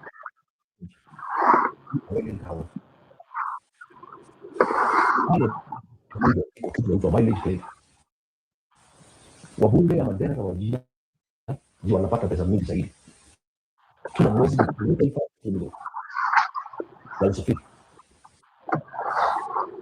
Ndio sana Mandera na pesa wanakuwa hawaendi. Kwa sababu unalipa kwenda constituency. Kama huu wako. Ningetaka kujua sahihi na Wajir na kama wameona waheshimiwa. Sahihi tu nimesema nitaita hii ndio gavana Wajir kutoka Dubai anakuja kunijibu.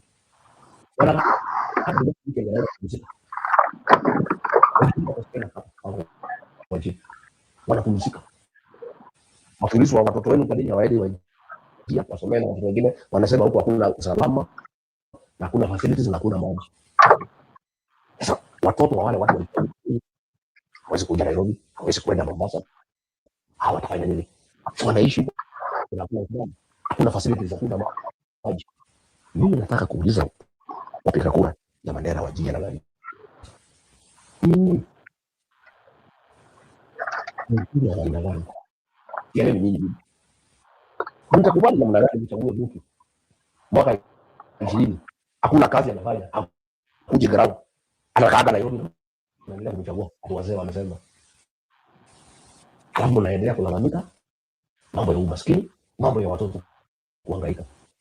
Hakuna pahali Kenya akina mama kwa kijijini chungeni bali hakuna pahali Kenya rate ya watoto na kama kijijini ya iko juu kama bali ndio ndio minister mimi na watu kura ya Garissa na Wajir na Mandera na ndio nataka nisiongee na redio kwa sababu hii maswali ninauliza mimi nitakubali na wako na pesa, wamepewa pesa haitumiki. Na ukweli kusema nimeona ilikuwa kwa gavana na Mandera anajenga 120 flats hapa karibu na class. Alikuwa na kesi na shule, iko shamba ya shule wanapigania na shule.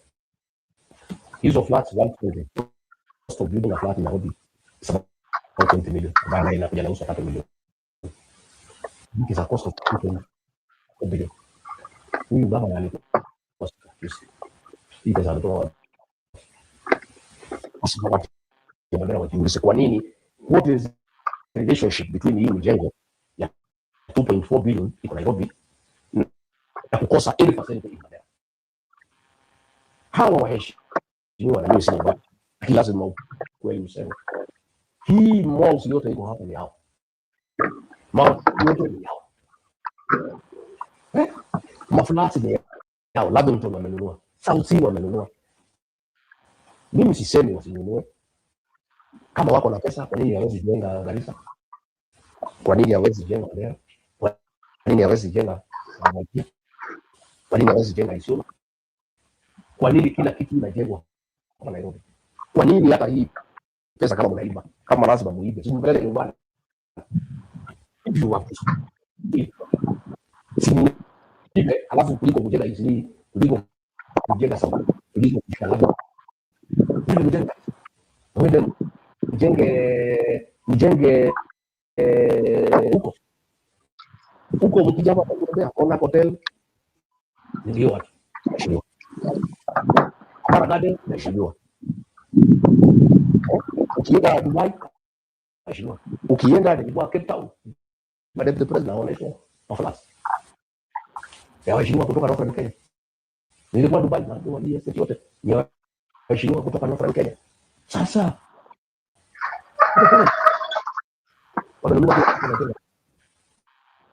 hatusisemi hiyo waheshimiwa wasijenge, hapana, ni haki yao, lakini si wafanye kazi nyumbani. Why are you building more when there are no schools where you come from? There's no school hapo nje. Mtu amenipigia watu nasoma kwa miti kuliko hii hata hii, hata kama ni pesa yako hii 2.4 unajenga maflats hapa, si usikilie wapi ya nyumbani huruma kwa 50 million peke yake out of 2.4 hapo nje kwako, uende mjenge kashule nzuri watoto wenu hapo nyumbani wasome. Na mimi naambia hao viongozi, unajua walikuwa wanaita mimi na kabila kwa sababu huyu mtu aliniambia hawa huyu kijiji kukosana na yeye kwa sababu ya kuongea ukweli. Na mimi akija kwa kuongea ukweli nikapata shida. So mimi ndike jina ni kabila anapitia wa Somali. Hiyo akiongea asisitizo. Lakini wa Somali wanajua ukweli. Wabora wanajua ukweli. Kijiji na ni mtu wa kuongea ukweli. Na mimi na jamii ya Somali wa Rwanda wanajua ukweli. Wacha ukweli sasa. For how long watu wanaendelea, watu ya Garissa, watu ya Wajir, watu ya Marsabit, watu ya Isiolo wataendelea kuumia na pesa iko ya kufanya. Mimi nilisema juzi, sikusema watoto wa Wajir watakuja karibu. Nilisema ni makosa watu ya Kiambu wajenge mashule. Watu na Wajir wapatiwe pesa wajenge mashule wakatae kujenga.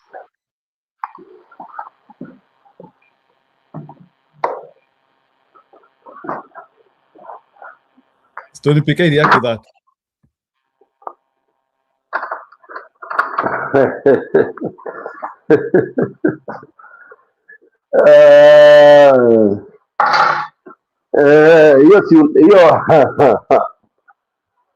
It's interesting because nothing new, of course, but the good thing is that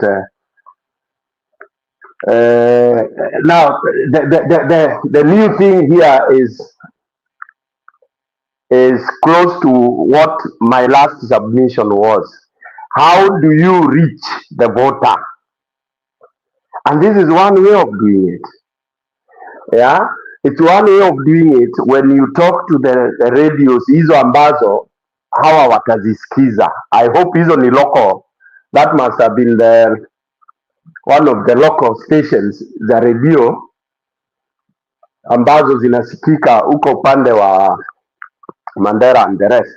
But before I comment on what he's saying, let me make sure comment juu ya what nini wa Muchomba, the vernacular thing that you played earlier. Wa Muchomba akibash Gachagua, and she's out gun blazing kujaribu ku lead the onslaught on Gachagua. One thing also I would want us actually to personally I would ignore or downplay and not make any hullabaloo about Muthoni wa Muchomba. Where all what she's saying, blah blah blah, yeah, those are things that may have happened, and most likely they happened. The deputy quarreling with the president, that is very good. It's very, very good indeed. I'm even happy to hear that at one time someone was banging the table, because I personally I appreciate sometimes when you have to make things to emphasize on maneno, because if you are my boss and you're trying to give me shit just because you are the boss, I cannot just swallow that nonsense. Okay, as much as people talk of protocol, but when we are in the office, I cannot just be a bootlicker. And because one of the worst positions that one can hold, in my opinion, is any position that is second. You are being told you were the assistant wa, wewe ni deputy wa. that position, you have two choices. Either if you want to survive there, you just become a total bootlicker, and you are a yes person. Even the way those positions are designed are that you are the deputy and you can only have work when you are assigned by what the top person decides to do. So if you decide to wewe leo utakaa kwa ofisi ukisoma gazeti peke yake, that's what you're gonna do. All right. And some people who are workers, they get tired about that, and you start to initiate and create things that you think would support the general objective. But some bosses don't like that. You may be lucky to find one who would want and bring your ideas on board. Anyway, so for me to hear Wamchomba saying, oh, sijui, this is what they disagreed because of this and that, this was all they just show me of a woman that is so desperate, a woman that has ni kama jittered, mtu amekosana na bwanake na unajua ukweli kabisa mumekosana ile hata kurudi hata kukubali ukuje karibu na yeye. Lastly, I don't think Gachagua needs Wamchomba. I don't think so. It is. I don't think as of now, as much as people may say whatever they want to say, I do not really think that Gachagua needs Wamchomba. It is the other way around. Honestly, it is the other way around. And when it is a situation whereby I don't need you, it's you who needs me, and then you are the one bickering loudest. It's a very precarious situation. So Wamuchomba is only safe because she doesn't, Kachagua doesn't need her. She's only needed, or she will have to bolt to UDA where she belongs. That is where she should stay. Even that time when she was trying to ruka like that, and she was aliruka hivyo akamistep because she exposed to what she is, and that's why in politics your death can be caused politically can be caused by a very simple mistake. Kwanza hiyo hutaganeria, unaruka hapa unarudi unaruka hapa, people wanakushukishaga hadi yako inashuka kama ulikuwa 60% wanakuteremsha mpaka 20%, then now you struggle to build it up. So for her, she has no other option but to start now wakubaliane na mambo ya room 350 moving forward. Otherwise I don't think even Gachagua should even bother to try and even respond to her. I will be very disappointed indeed if Gachagua takes the mic to respond to Muthoni wa Mchomba. Atakuwa amenizusha sana Gachagua. Gachagua, if you listen to me, please don't respond to Muthoni. Achana na yeye. Your dogs can bark at her, huko chini. Mwachie ma MCA huko wa deal na yeye na ule jamaa wako ule wa youth. Au wanaweza kudeal na Muthoni wa Mchomba. Yeah? Otherwise, hiyo ni nini? Coming to the enumeration, of non-performing leaders, this is a very good thing. I know I saw when he was doing it live, I was there also. And I saw some people insulting him. Not many, because I was trying to follow the comment section when it was live. I wanted to see how many are praising that, and I would pick any negative comments. Do you know, during all that interview, I picked two comments that were negative, of course. And one, I realized this is a bitter person, because ukiona mtu ana comment mpaka anasema umbwa wewe, huyo ni mtu akona zake. But majority of people are saying thank you for doing this. Yeah, because this is how they have been fooled since 1962, since independence. And it is not only Somaliland. I mean, it is not only Northeastern. Most of these other constituencies, only that people don't have guts to echo that. So this is one thing I'm really so happy about Gachagua, having the guts to expose and say all that. Okay. And even I also wrote a comment when there was this question that there is a youth, kuna vijana wamedevelop app ambayo wanaita kuanika muhesh, sijui wahesh wa huko. I tweeted to him nikamwambia he should actually even pick that and say he will consult friends wajaribu kufund those youth, ndio hiyo program waitoe haraka na ifanywe ya kila mahali other than northeastern. Hiyo app ikuje hiyo ya kuanalyze what the MPs have done since they've been, how long they've been there and all that. It is an interesting thing. And wow, this is where I'm so happy with the youth. So I tweeted and said, please, can you just, and but unfortunately, I think he didn't read that tweet. He should have said, together with his friends in opposition and all that, they will support that. What support how vijana hiyo kitu ikuwe launched. Now, actually, the opposition should have even taken that right. Now, why participate in that launching? Because it's a wonderful tool that I can go to that I can go to the internet ninaweka MP wangu inatoa in a very quick manner what how long he has been there, the project, how much money he has gotten, and the actual project he has done. I'm feeling so excited about that app. I hope they will be able to bring it up. Back to you, Njiro. Yeah, Misawa. Yeah, thank you for detailing what you saw in Gachagua, and that positivity at least for unajua Gachagua, kuna kitu moja nimekuja kulana Gachagua Gachagua nimekuja kujua Gachagua. I think Gachagua is a very bright man, by the way, Bwana Stony PK, because I think Gachagua is creative. Sababu vitu zingine Gachagua, like some discussions which Gachagua is able to invoke, I don't think you need to be a regular politician. Yeah. Initially, when he says something, you might think it is controversial. But ukisikiliza Gachagua, some of the things he speaks, they have some broader base application.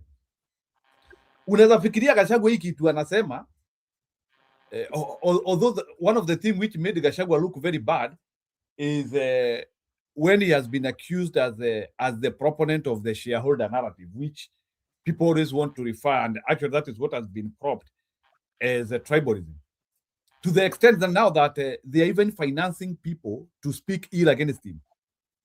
Bwana Stony PK, can you imagine ati Gathoni anatokezea ati kusema ati Gachagua ati alipigia Ruto meza ndiye alifukuzwa kazi? Have you heard that? Yeah, and that's okay. Nimesema in my submission sahi, nimesema mi hata bosi wangu naweza mpiga mangumi, hata maedi tunaweza pigana kwa ofisi physical. I mean, depending on what the argument is all about, and there's nothing strange. When I was in South Sudan, Salva Kiir na Riek Machar walitoanea bunduki. What are we talking about? Walitoa na bunduki zikafiatuliwa huko hiyo state house yao. Yeah, so for me that is no more. I want men to argue and even washikane mashati. That, I mean, because like me, if I were Uhuru, I would not have had anything going on, what was going on with the Ruto. I would call him in the office, nimwambie tuna discuss na hapo tutararuana mahedi ile proper. Kuna saa inafikanga mpaka inakuwa sasa hii madharau, wacha tuimalize streetwise. I mean, for me honestly, I don't see anything strange in that, and I don't see any mileage that this woman is getting by saying Gachagua will bank table. I can bank table anytime when you give me shit, you know, and of course, you know, knowing what you had agreed. Maybe walikuwa wamekubaliana kuiba nini, huyu mmoja akaiba zaidi na huyu, you know, there are things that even Gachagua does not tell us. The Gachagua, as much as he is talking these other things, kuna zingine zile zao na Ruto inaitwaje, intricate hiyo kizungu hiyo, there is kuna kitu ya ndani ile they don't want to tell us. There are deals they had cut for Gachagua to vehemently support Ruto the way he did. that vehement way of supporting Ruto, there was something innate ambao walikuwa wamekubaliana. Unfortunately, Ruto hakujua huyu huwezi ibia Mkikuyu hivyo ovyo ovyo hivyo, na hakujua Gachagua si Uhuru, so ikabackfire, ikakuwa simba wawili hawawezi kaa zizi moja. So I don't credit Gachagua so much because there is something serious he has, and he will never tell us, okay, of exactly the rot between him and Ruto. Kuna something very sinister. But I accolade him for later trying to, and this is where now I can say he's clever. He has to bring in these other very exciting things, ndio watu wasahau kuuliza in depth, what is it, mlikosania nini? Juu hujatuambia, hujasema, what you are saying ni hizi za hapa juu. Okay, sasa na ndio naona huyu mdhani wa Mchomba ati anakuja sasa kuanza kuweka hiyo narrative. Huwezi uza ati walikosana, sijui alifuta watu gani akaweka watu gani, sijui walikuwa hii kiti ilikuwa ya huyu, and that is even more rotten, both parties. I mean, hiyo kuanza kugawagawa vitu ovyo ovyo hivyo, it means that they were forming what I would call a selfish government. It was not a government of inclusivity, whereby they would or they would give people things with merit. And no wonder you see what Ruto has as his people who are leading. It's mediocrity, because it was not about merit. So that I don't give it a lot of whatever. They were both poor. And that's why I don't believe Gachagua can make a good president. By the way, this I say openly. Because for me, anybody who doesn't go for merit, unaenda for Njiro ni wetu, alitafuta kura mingi, there I lose you. So, Stony PK, what do you make of that optics from Gachagua? Which one? Hii amevaa nini? Hii ni Jubilee. Ona hapo juu vile pameandikwa. Niko kwa simu nisomee. Yeah, Gachagua is coming. Maybe I wanted to explain this. Maybe you can give me 2 minutes to explain. Go ahead. Gachagua is aligning into nationalist politics, if I put him in the prism of the world. So nationalist politics are those people who believe that people should inherently take keen interest of their issues first, just like the same nationalistic interest from European and even American politics. So Gachagua was spotted with that heart, make Kenya great again. So what do you think about it? That's nonsense. Chana na hiyo. For me, hiyo ni nonsense. Hiyo awache, atajichanganya. Awache kupoteza line yake. Hiyo line ameenda, the words he needs to delete from his talking na nini. Awache sasa kuongea about mulima sana. Awache kusema my people, because that has disgraced him. Okay? Awache my people, aanze kusema Kenyans. Na delete hiyo kabisa. Kenya now. When you think make Kenya great again, that is Kenya. No, hiyo ni ya Trump. He should put that garbage away. Let him. He's a literature guy. He should have better phrases. Hiyo awache hiyo kabisa. Hiyo, in my own opinion, anything inafuatia huyu mgondi wa huku ni achane nayo. He has a lot of intelligence. He doesn't have to have those kind of slogan. Wakenya hata hawahitaji hiyo slogan. Niambie Gen Z wana maslogan. Na Kenya, by the way, we don't need slogan. We need a philosophy that will be able to take us, to move forward. Because a slogan inaisha, okay? But a philosophy, what is it that we want to do? Like what he has been propagating, that we have to go back, dissolve all those things that are not working, offer solution. And the solution they are offering, and this is another topic I wanted to cover later. Opposition is offering solution. It's not offering slogans and theories. Solution is what? To to fix what has been broken. That is the agenda, period. Fixing what Ruto has broken. And Kenyans should stop saying that opposition haina agenda. That's another very tired narrative. Ati halafu unajua Njiru, Wakenya wanahesabu ati other than opposition telling us the health is broken, the education is broken. Wanahesabu hizo zote, halafu unasikia mtu ana conclude ati they should tell us something else. Wakenya, what? Njiru, back to you. Unataka uambiwe nini ingine? Other than what Gachagua is telling you, na wale wengine na akina Kalonzo, of what should be fixed, what has ile kitu zote zimebreak, na mnalia watoto wako shule, mnalia hospitali hazifanyi, alafu naambia opposition wakuje na agenda.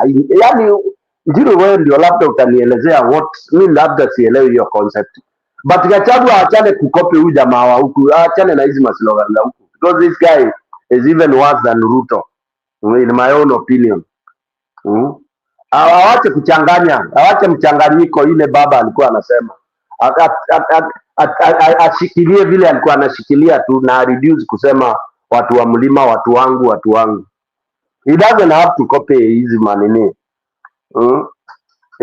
Hizo ma tired nini za tired nini za watu wengine. Una make great again by chasing people away. Wala watu wako huku ndio unasema you make it great again after umewakula. Well, wamekusaidia, people have done all they have done for you, built you, and then now you are tired, unasema waende, and that is making it again break whatever. Anyway, I don't like going into politics za hii shenzi ya huku, but for me I think aache hizo imitation. Nilikuwa pia amevaa ya Jubilee. Back to you. Okay, I think Gachagua was trying to align and maybe also position himself into global politics, because I think he is trying to increase his prism, because when he is talking of Kenya, he is now increasing his prism beyond Mlima Kenya, and I think that one was okay. So Bwana Stone PK, kuna kitu nataka kukuuliza about Bandi jana alisema mbona tunakataa Ruto na venye amefanya kazi mingi. Can you react to that? Bandi sijui, mimi naonanga Bandi, naona ni kama mzee, yani mzee mimi naona at least huwezi muita mtoto wa 2002. Is people of our age, and I tend to think ni mtu amekomaa hadi, na sijui kama Bandi amewahi kuwa MP. I don't know, I'll have to check, nimesahau. I don't know whether he has ever won any position, because Bandi in my own opinion, na vile nimemfuata, even there are reasons why he was never elevated into some serious positions. And even when I listened to some of his reasoning and argument, even like when he went to the parliamentary committee, seriously, I don't see somebody I can really trust when it comes to that kind of position that he's holding. I would not, because when he says Ruto amefanya vitu mingi, and I want us to even begin doing that. Can we list those things that he says Ruto has done? And then on the left hand side, we do two columns. On the left hand side, can we also list things that, okay, 3 columns. Things that Ruto has done and they've had negative impact to the country. And then things that Ruto has done that have had positive impact to the country. And then things that he has not done. Then out of that, we are able to tell. Other than kuambiwa amefanya vitu vingi. Remember, we want to talk about from 20 when they got in with Uhuru. And they have deliberately refused to include Ruto in government when he was in Jubilee. Na hiyo narrative lazima irudishwe. And we want, you see, this is the problem now where you have the opposition being gagged. Opposition wanashindwa kuattack huyu mtu because they have antagonized themselves with Uhuru.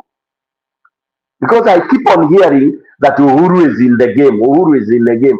Now, if Uhuru is in the game, then this game is lost. Because Uhuru is in the game from which side? Lukewarm, from this side and this side. Mara hapa, mara huku, mara. That is the song ile tulikuwa tunaimba huku ayuko, ankula who.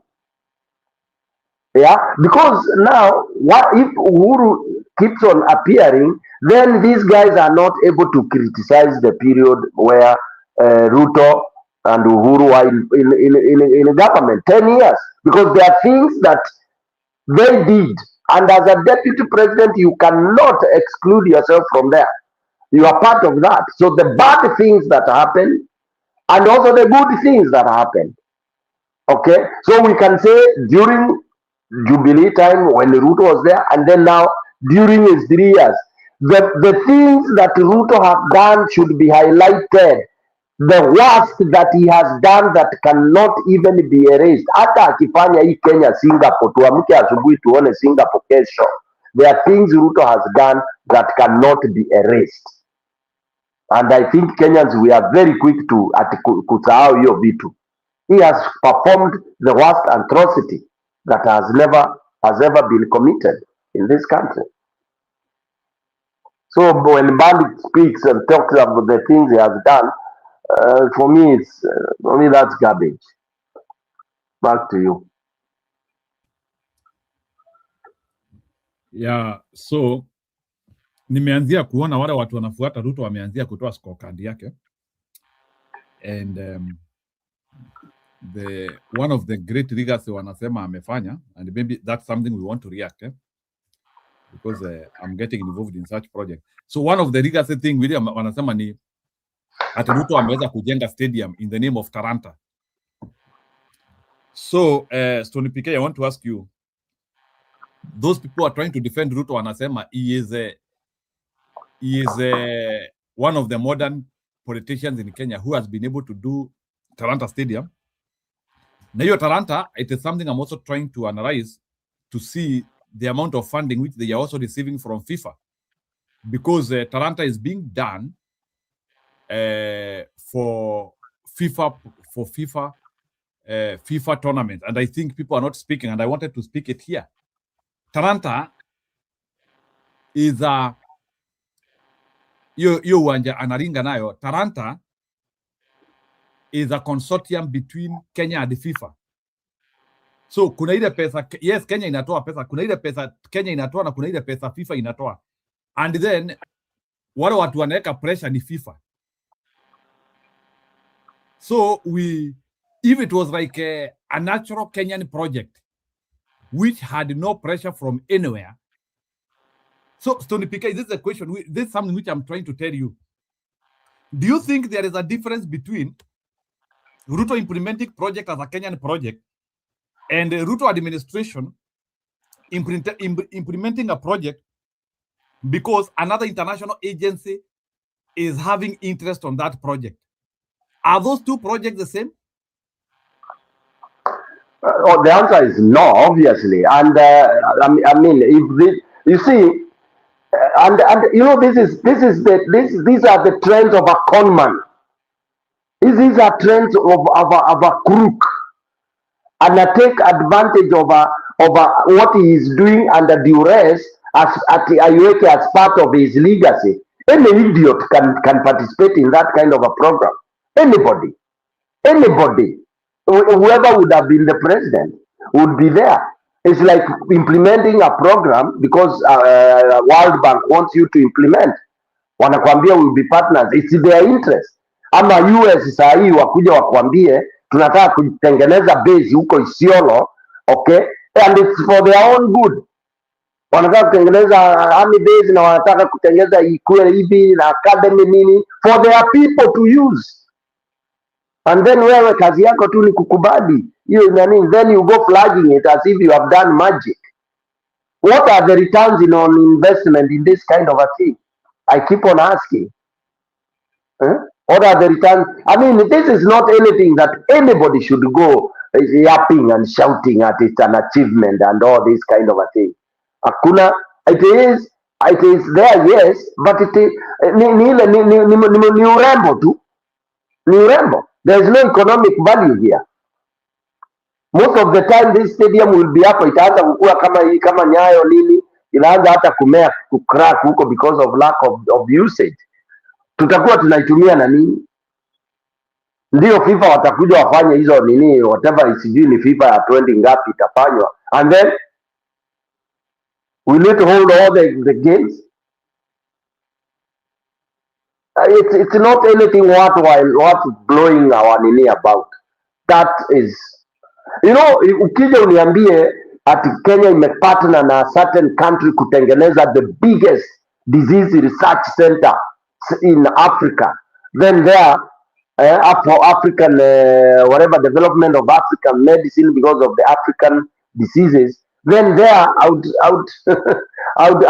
clap for you, okay, because now that is where all the research zote za Africa badala kutumwa Europe na UK watakuwa wanatuma hapo, you know.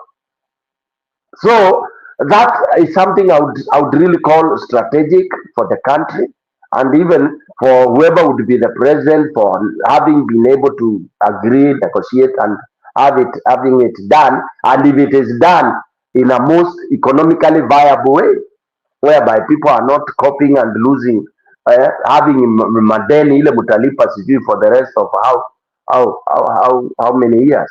So, by the way, I don't see anything really flashy and whatever that I would call that Ruto's legacy, the Talanta. I would not. That's what I think, my opinion. I don't see big deal in it. Yeah, of course, and that's why we need to educate Kenyans. Any project which has FIFA land pressure will always be delivered, because FIFA needs something and you cannot change FIFA date. So that one, it goes without saying. And if you want to audit Ruto, because hiyo Talanta ndio wanatumia, let him do separation of variables. And we want to do like I was so surprised. Maybe so I was speaking with somebody in this who comes in this show of ours today. I was reading hata kuna mtu alisema hapa, I think I'm being involved in a stadium which is being developed in the US, a big one, and I was surprised that because you know sometimes I was trying to compare the way we do construction, the way we are doing construction in Kenya, and the way maybe they are doing construction here, especially for that huge stadium which is being done. And Muringa the other day she came here and actually she told us that Talanta Stadium wanatumia watu ngiri 3 every day lazima kukuwa na watu ngiri 3 huko. I was shocked. Me, I could not believe that I can be in a site with 50 people. Now watu wako kazi mbaya sana. 50 people ndio wanajenga a very huge stadium.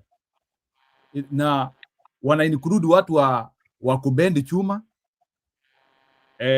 watu wa kuweka formwork, watu wa kuendesha matrela, watu wa kuendesha machines, supervisor, 50 people. For how long? 50 people for how long? What's your timeline?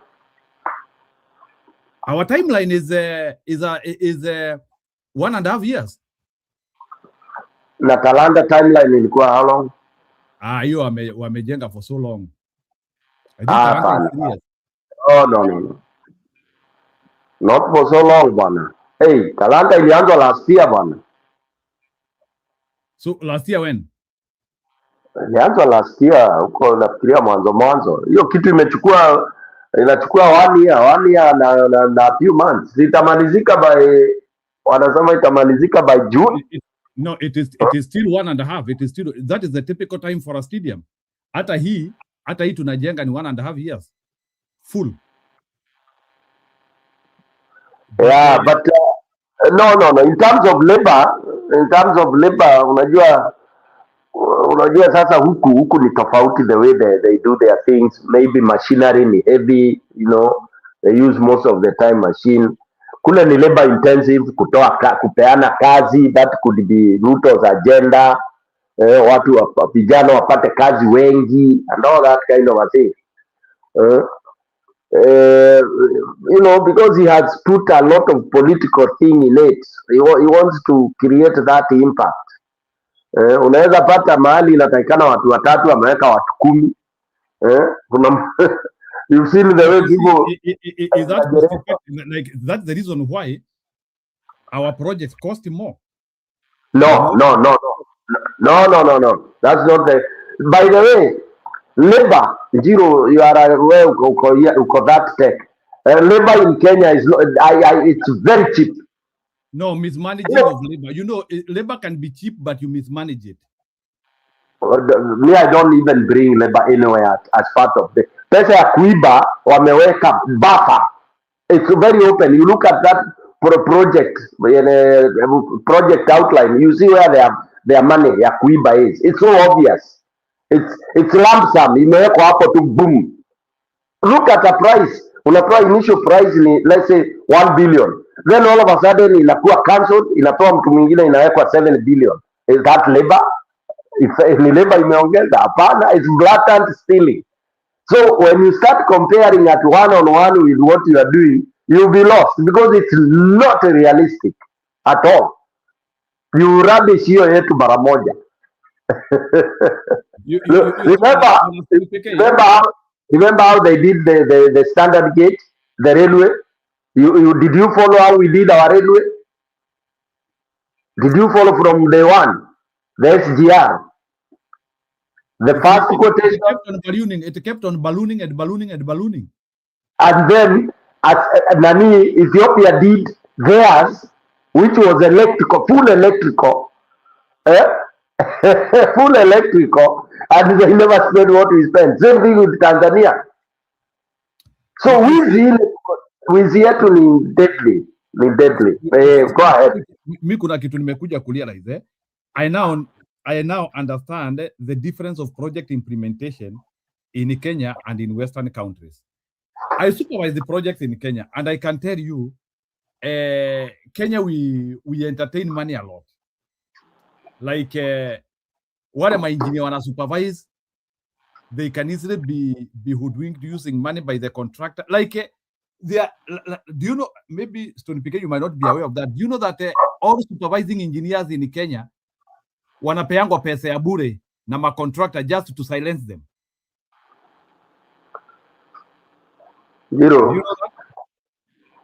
Jiro, when I was in Africa, in my program nilikuwa na engineer wa 6, water engineer, structure and all that, and I was their boss, so I know hiyo yote unaniambia. And mimi nilikuwa hata nafuta wengine job haraka sana cause ni wezi, they are bad.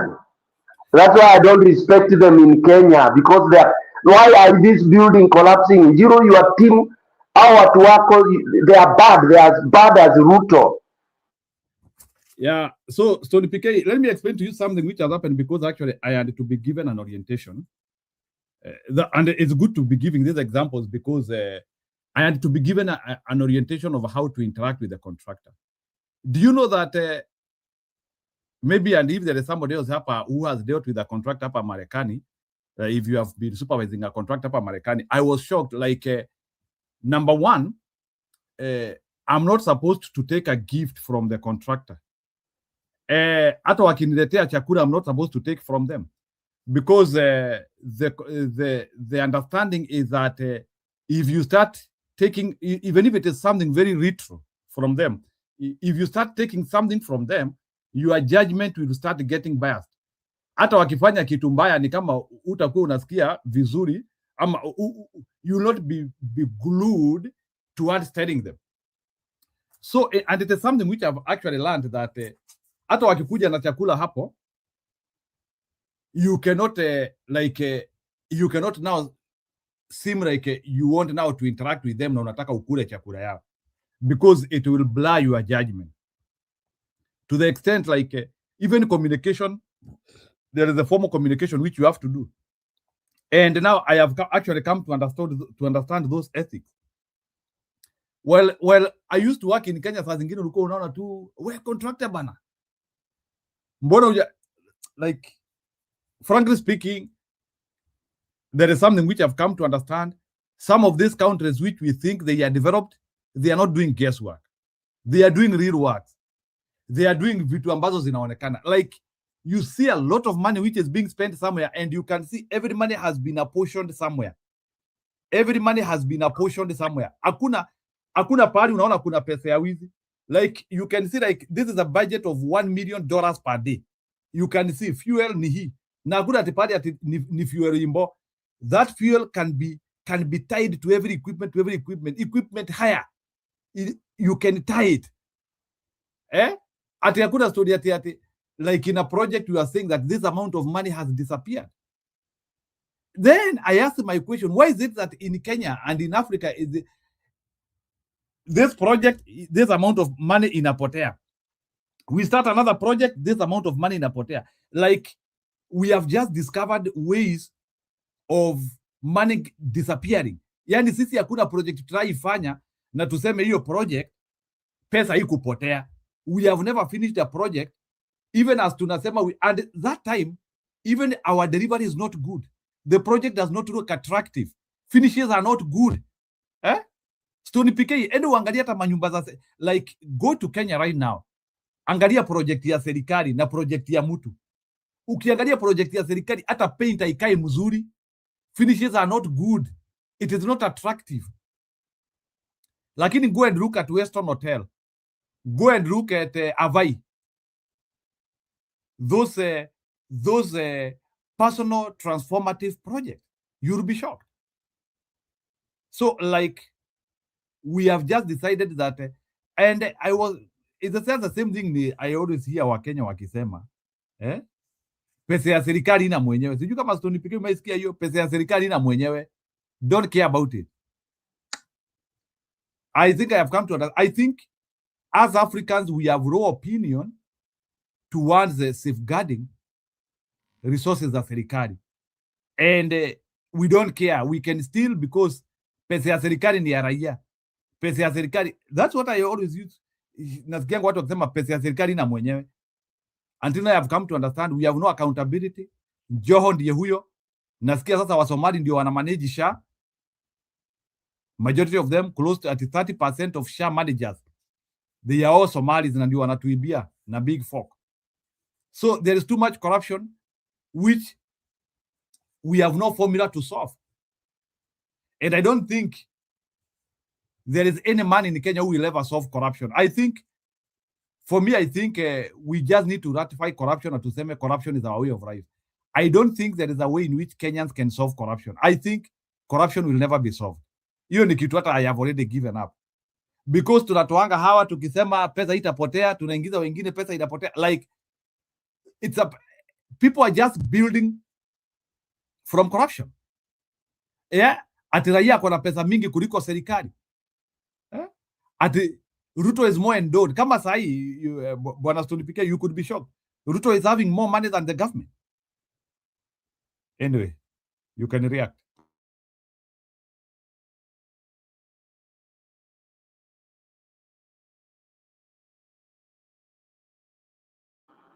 Ruto is having more money than the government.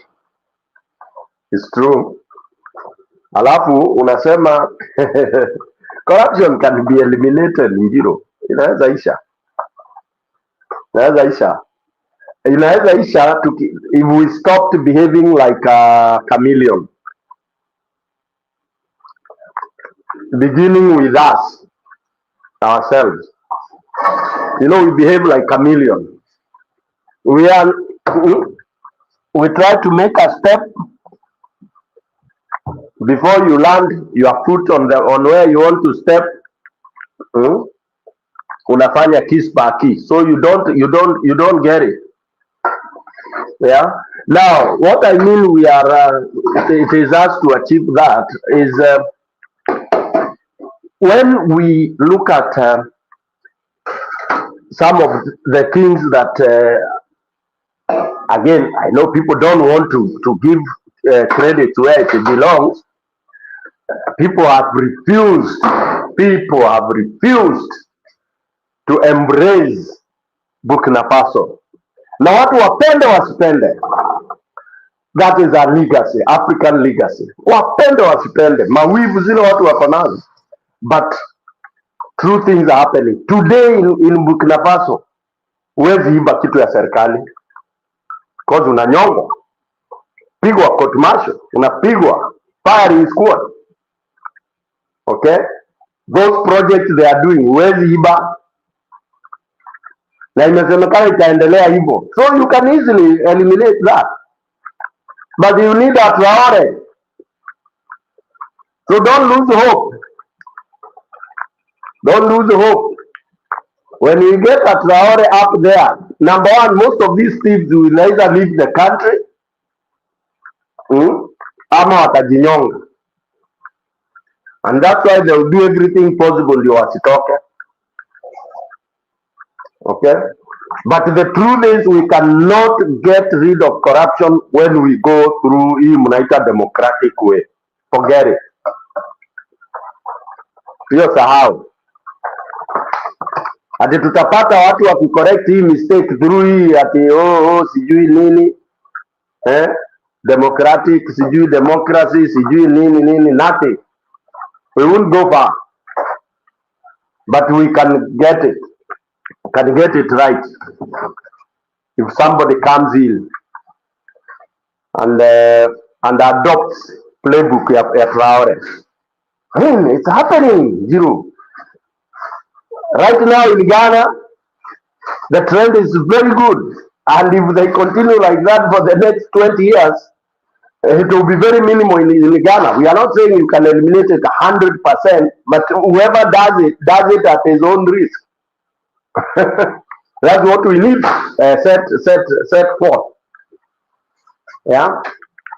So I think yes, we can, and I want us to preach to our module as much as we can. Not to squash up down at that is an army government. Then if it's an army government and it's working very well, we could as well get it. We could as well go that way. So you want a civilian government that is full of corruption? Or do you want an army government that is reducing mortality and all that to almost zero, child mortality? Or do you want a government that is full of thieves, but is you are claiming it's democratic and all that kind of a thing? By the way, who is the beneficiary of when things are running well? It's the common man. Yeah, common mwananchi. So for me, I think common mwananchi doesn't care who is in power, so long as it's providing the services. Back to you. Sawa, wacha nikuwekea huyu jamaa akiwa Meru. Mliniambia siku hizi nisikataange kumcheza. Wacha nikuwekea akiwa Meru usikie vile anasema. And I hope some of our opposition people are not funneling his narrative. Hakuna watu kwa comment section leo ama ni aje kuna kaaje? Okay, nipike relax kidogo, nataka kwanza tusikie ubeshte. Ngoja usikie. Hamna shida. Agenda hawana, sera hawana, plan hawana, hata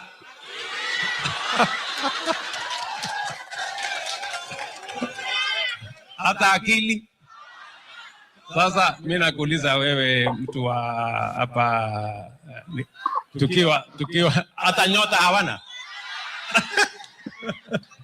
ati nyota asalala. Hey, kumbe mnawajua wale majamaa. Ati sasa kazi yao ni ukabila, chuki, fitina, vitimbi. Anyway, tunaelewana. Leo si siku ya siasa. Kuna siku tutakuja kuongea mambo ya siasa. Leo tumekuja hapa kufanya nini? Biashara. Tunaelewana? So, mimi nataka niwaeleze, we have a concrete, demonstrable, practical plan to take Kenya to the first world country. Wale wanapinga tu hapa, wanapinga housing, wanapinga SHA, wanapinga securitization, wanapinga privatization, wanapinga kila kitu. Na shida yao kubwa, wanajua ya kwamba we are going to succeed. And I want to tell them, when we succeed, Kenya succeeds. Tunaelewana? We are going to succeed, all of us. Wacheni zenu. Mmekuwa na nafasi yenu. Tunipike, Best tunamuelewa? Anaongea nini? Mimi namuelewa. Hebu sema. Namuelewa sana. Namuelewa yeye ako kwa Kenya na hao wengine hawako Kenya. Okay? Namuelewa yeye anajua kule anaenda, au watu wengine anaita majamaa hawajui kule yeye anaenda. Okay? Namuelewa yeye ndio the most progressive person in Kenya. Not even president, the most progressive person. Genius wa mambo yote Kenya mzima. What do you call such a person? Mtu kama huyu anaitangwa aje? Hata psychologically, wale wamefanya psychology, mtu kama huyu unaweza muita nani? Mtu ambaye anasimama kuongea vitu kama hizo, huyo ni mtu mgonjwa.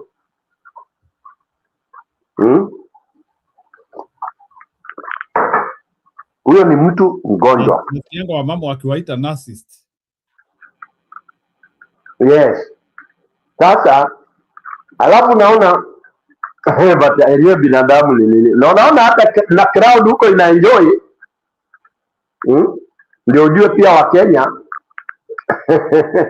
Unajua kuna mtu ana audience, hata ukienda utoe nguo uanze kuenda na barabara ukiwa uchi. Utahaba puli, watu watakufuata sana wakifurahia ile mambo unafanya. Kuna mmoja alikuanga pale Kiritia, alikuwa anaitwa Mushiro. Alianza tu kimchezo, ile anaenda anapiga karubu kidogo, anakuja anaanza kukatika, kudance kidogo, anatoa shati kidogo, vile amelewa sana, ana dance, watu wanafurahi, wengine wakajoke, toa mademu ama wamema, umetoa shati, toa suruali. Katika ile excitement akatoa suruali, akaanza kupiga kambera akiwa uchi. People started cheering mpaka akapull the biggest crowd. Jamaa alienda hapa amenoti. Of course msumari ilikuwa imeregea kidogo, but he became even worse. And he started moving around naked because he's being cheered. So these are some of the things that when this guy anaenda, the things he's talking, mpaka ana pull crowd. Na unasikia crowd but it's really annoying. Hata hiyo crowd iko meri. Is it coached? Na inasikia ni sauti za watu wachanga, ni youthful people. So that tells you, yes, wale wamekuja kutoa hizo pesa lazima wachie, lazima waongee hivyo wanaongea, sababu by the end of the day si wanatoka na hizo ka 50k ama ni 25. Yeah, so the guy will continue having audience, the money is going to give around, people will go take it. By the way, hiyo pesa hakuna mahali itapeleka hao watu. Hao watu wana solve problem zao za saa hiyo hiyo. And Ruto knows that. And the purpose of kupeana hiyo pesa ni campaign, is buying people. Because out of those, kuna wale watakuwa lured. Watampigia kura juu walipewa pesa fulani, ulipewa hiyo. Because that's the same as ile hustler part. Back to you.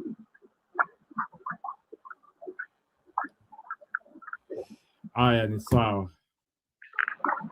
So huyo best hivyo ndivyo ameongea. Huyo tu nakuwekeanga. Mimi unajua siongeangi stori zake. Brother ya Uhuru. Sijui kama umesikia story ya brother ya Uhuru. Bwana Stone PK.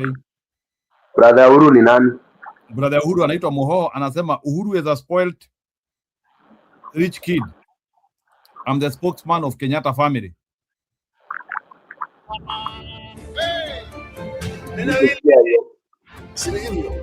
Mambo ni matatu. Ladies and gentlemen, good evening and welcome back to our channel once again. I have always opined to explain. I don't want to, I don't think it's that, but in the summer it was an article. The younger brother to Uhuru. The younger brother to Uhuru, unajua, I think he has gravitated to Ruto. Yule kijana ya ukina Uhuru. He is suggesting that he should be the guy who should be consulted other than Uhuru. That is the news ile ambayo iko. That's not news, Njiro. Go ahead. It's not news. Kenyatta family, the person who was ever, always, ever being entrusted in management, Kenyatta, whatever legacy from Kitambo, was Moho and Mama Ngina. That's how it has been. All along. Throughout. Ever since, even before Uhuru became anything. Okay? The only person entrusted in a business entity na kila kitu ya Kenyatta ni Moho na Mama Ngina. Not Uhuru. Okay? Ni vile sasa walikuwa waongei, but for those who've been in the mix when it comes in terms of hata mapesa za nini, campaign za whatever nini na nini, wanajua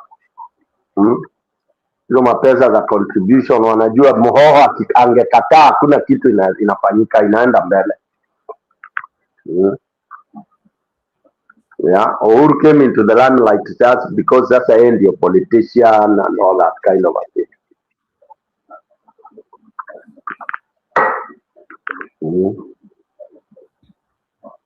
Sitaki kuingilia sana, there are some details ambazo zilikuwa zimetokelezea. Aya, hebu listen hapa, a very nice story, the kingmaker from the grave. Alafu nitaletea story ya Jubilee. Jubilee pia wamefanya reshuffle kwa chama yao. To this, the kingmaker from the grave. For over 5 decades, Raila Amolo Odinga wasn't just a politician. The king is dead. Long live the crown. Joey! Joey! Joey! Joey! He was a political ecosystem, a force of nature who shaped, refined, and often divided Kenya's destiny. The only thing that is going to lack about Raila Odinga in 2027 is his physical presence. But his influence and his imprints will be all over that election. You can be able to see that we are over, is it 2 months or 3 months since we lost Raila Odinga? But I doubt we have gone beyond 2 days without his name on the headline. His recent sudden passing in India didn't just end a life, it ended an era. So that is how big and how powerful Raila Odinga was, and we can't wish that away. So trust me, even in the 2027 election, the election will have fingerprints of Raila Odinga all around. In fact, I can argue that some of the politicians and the aspirants will still have images of Raila Odinga on their posters. So he'll still be a very critical deal in the election of 2027 and possibly even in the election of 2032. Any other person would think that a Luo Nation or a Nyanza block is a swing vote for them is dreaming. But I wish them well that they do find their true identity and what Raila Odinga, a man that I admired, stood for, and why even the numbers in ODM were those numbers. But in politics, do giants ever truly leave the stage?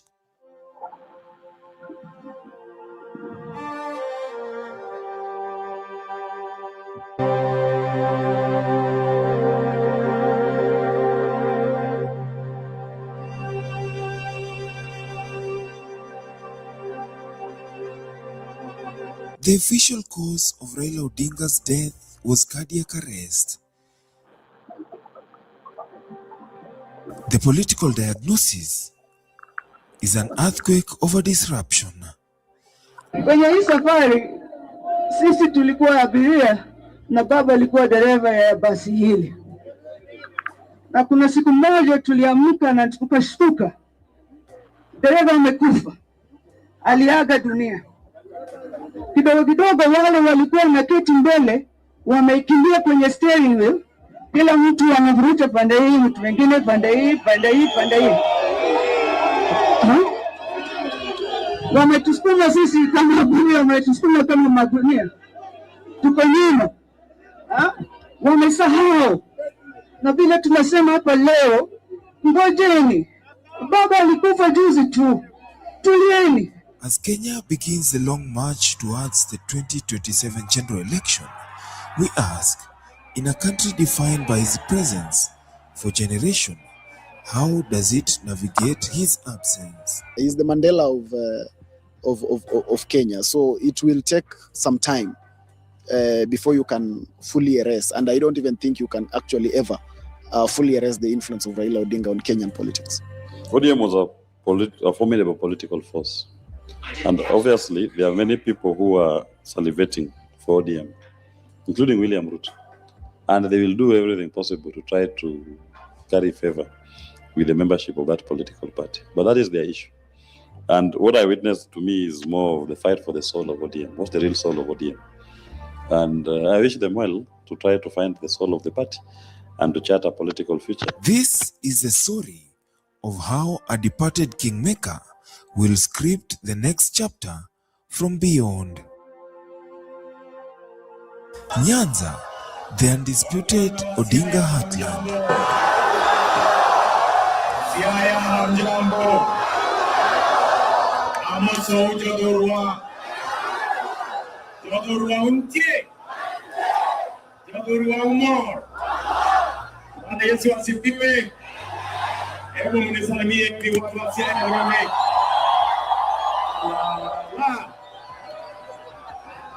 Yani nyinyi mmeamua kuamua basi ndugu zangu. But with the patriarch gone, the first war for succession isn't in the party boardroom, it's in the family living room. The direction will come from Dr. Oburu Oginga, and we've heard his utterances. We hope that Daktari will speak up and clear the air and tell us about the political direction, but we know that he's the one who's presidential candidate. He's the one who will lead the party into a pre-election negotiation. Oburu Odinga will never be Raila Odinga.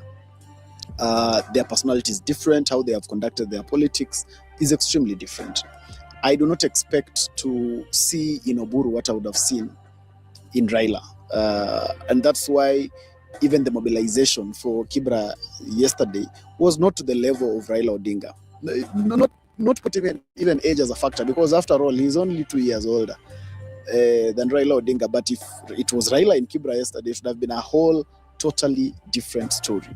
So first of all, arguments that try to compare him directly with Raila, I think are unfortunate and unfair on him. But what I think he has the capacity to do is, I think he was the right choice for party leader for this time in ODM. Because at a time like now, when ODM is healing from the wound of Raila Odinga, and this is a political party that has very many ambitious people with a lot of energy, sometimes you need a leader who is calm, who can talk to everybody, who can provide a fatherly image. And I think Oburu provides that fatherly image on ODM. Raila built a giant, but can a name alone inherit it? The cold reality is that none of them possesses 1/100th of his political strength, resources, or charisma.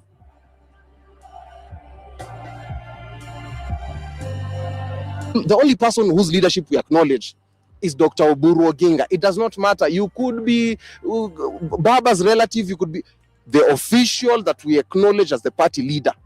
It is not sexually transmitted, it is not genetically, it is only Dr. Oburu Oginga. What I would advise my people from the Nyanza block, Migori being one of them because that's my home, is that this is a golden opportunity ordainedly given to us to ensure that we are never, ever left or discriminated as it has been. Because that's what they feel. They feel like they've always been sidelined for so long. And any person who comes up purports to try, pretend like they care for us as a region, we give in and then only to be left hanging. He cannot be cloned. This family struggle isn't just a distraction. It is the first sign of the empire crumbling from within, confusing the loyal base and emboldening rivals. We only do hope that this conversation should be about the people, not about legacy politicians. Being a deputy party leader of Safina, the less I say about ODM, which is another political party, the better. I should not spend much time discussing another political party and how it organizes its affairs. The 2027 election will be a referendum on his legacy, but the first verdict is being delivered within his own house. The battle to control his ghost may ensure his political empire dies with him. The kingmaker from the grave may find his most enduring influence is not in choosing the next president, but in exposing how impossible he is to replace.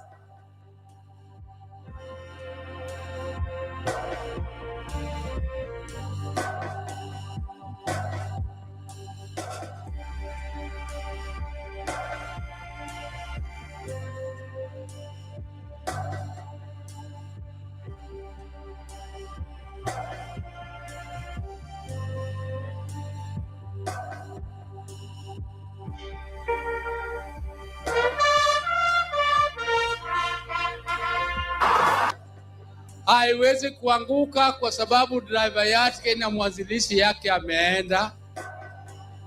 Nyinyi bado mko na mmenipatia mamlaka ya kukaa kwa hiyo driver seat. Mimi nitaendelea na sitaogopa.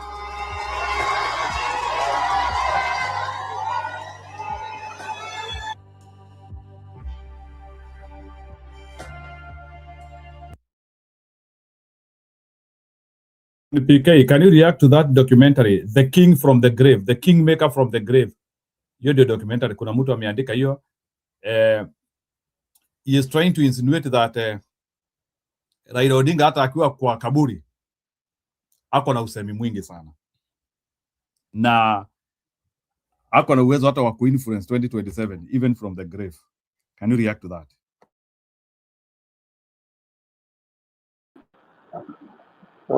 Wacha nianze na hiyo ya mwisho, hiyo statement ya mwisho umesema ata influence 2027 from the grave.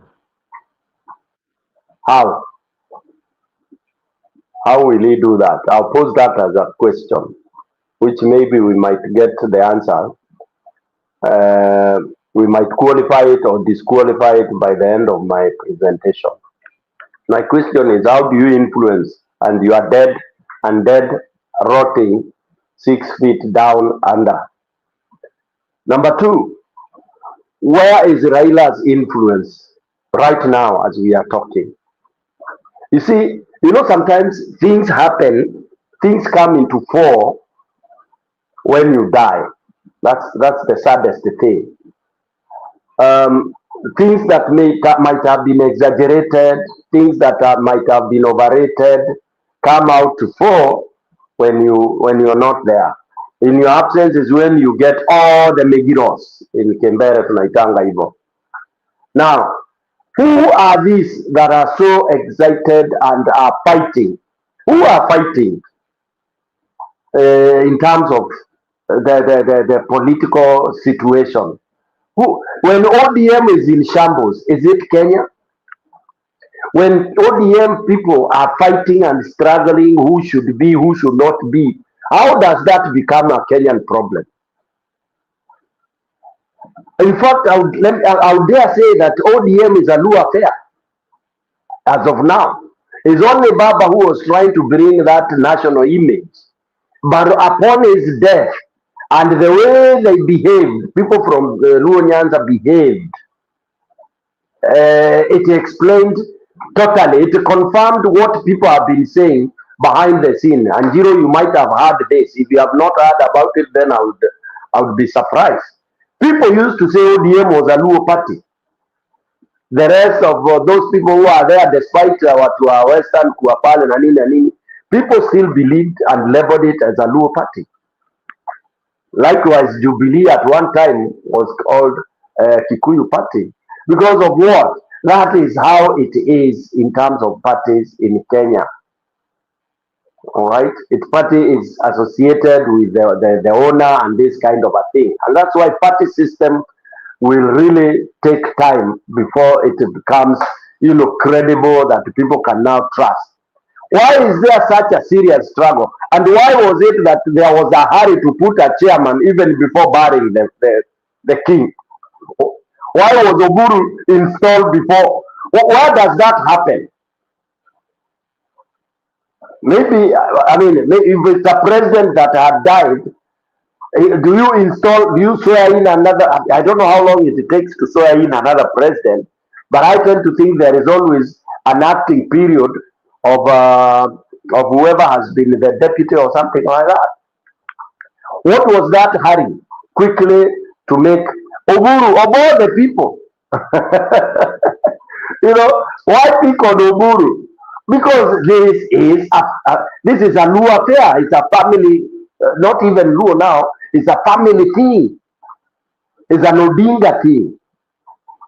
It's not even a Jaramogi thing, but it's an Odinga thing. Where Odinga thing is Winnie and the rest, and Ida. Oburu is just a member of ODM. And if anything, politically, Oburu is not one of the most active ODM members. There are no parameters that you can put logically that pointed to that Oburu was the direct inheritance of Raila's chair. That's one of the goof that you cannot go convincing people now that when ODM is in shambles and all that, it's a national issue. Number three, when now that kind of shenanigan confirms when now Raila himself appointed a few of his people to make an advance entry into the government and pretend that it was not ODM that had gone to UDA. And that's why he had issues to explain that thing. Whenever you ask him, what is it that these guys are doing, then he baptized them and called them experts. The only experts that would go to Ruto to help him fix the country would only come from ODM. They would not come from any other party. They are directly from ODM. And that now, in quotes, brought equity in. How stupid is this? That now brought equity into the country. Now that the Luos have been incorporated, now it's a government of national unity. Can you see that ridiculous thing? Okay, and now Kenyans want to be dragged or to be pulled along. That it is now after ODM and UDA forms a government in 2027 that now the country will have settled into one of the best coalition government that will rescue this country. When a hyena joins the thief, a coalition of a hyena with a what? Which other one eat goats? With a tiger. When they form a coalition against Mbuzi a human being, and you call that a progressive coalition. Remember, Raila joined UDA a long time ago, but he was shy to say it. And I tend to think he decided to say this when he saw his sunset days. He realized now his days are almost over on earth, and the only thing he could do was to make sure that he leaves his family in the safe hands. And the only safe hands was to leave them to go and dine with this murderer, with this thief. Yeah, I'm sure that is what he saw. To him, that was the safest way. Now that I'm going, the best is to leave, to hoodwink the people into UDA. Because as much people are saying, oh, you know, Raila had said they would support this up to 2027 December. What other movement or arrangement would they have made come January 2027? That Raila is going to contest as president against Ruto? Is that what people want to pretend that it would have happened? No. Raila had already moved into UDA, and that's why he had looked for all that excuse. ODM had been sent, had been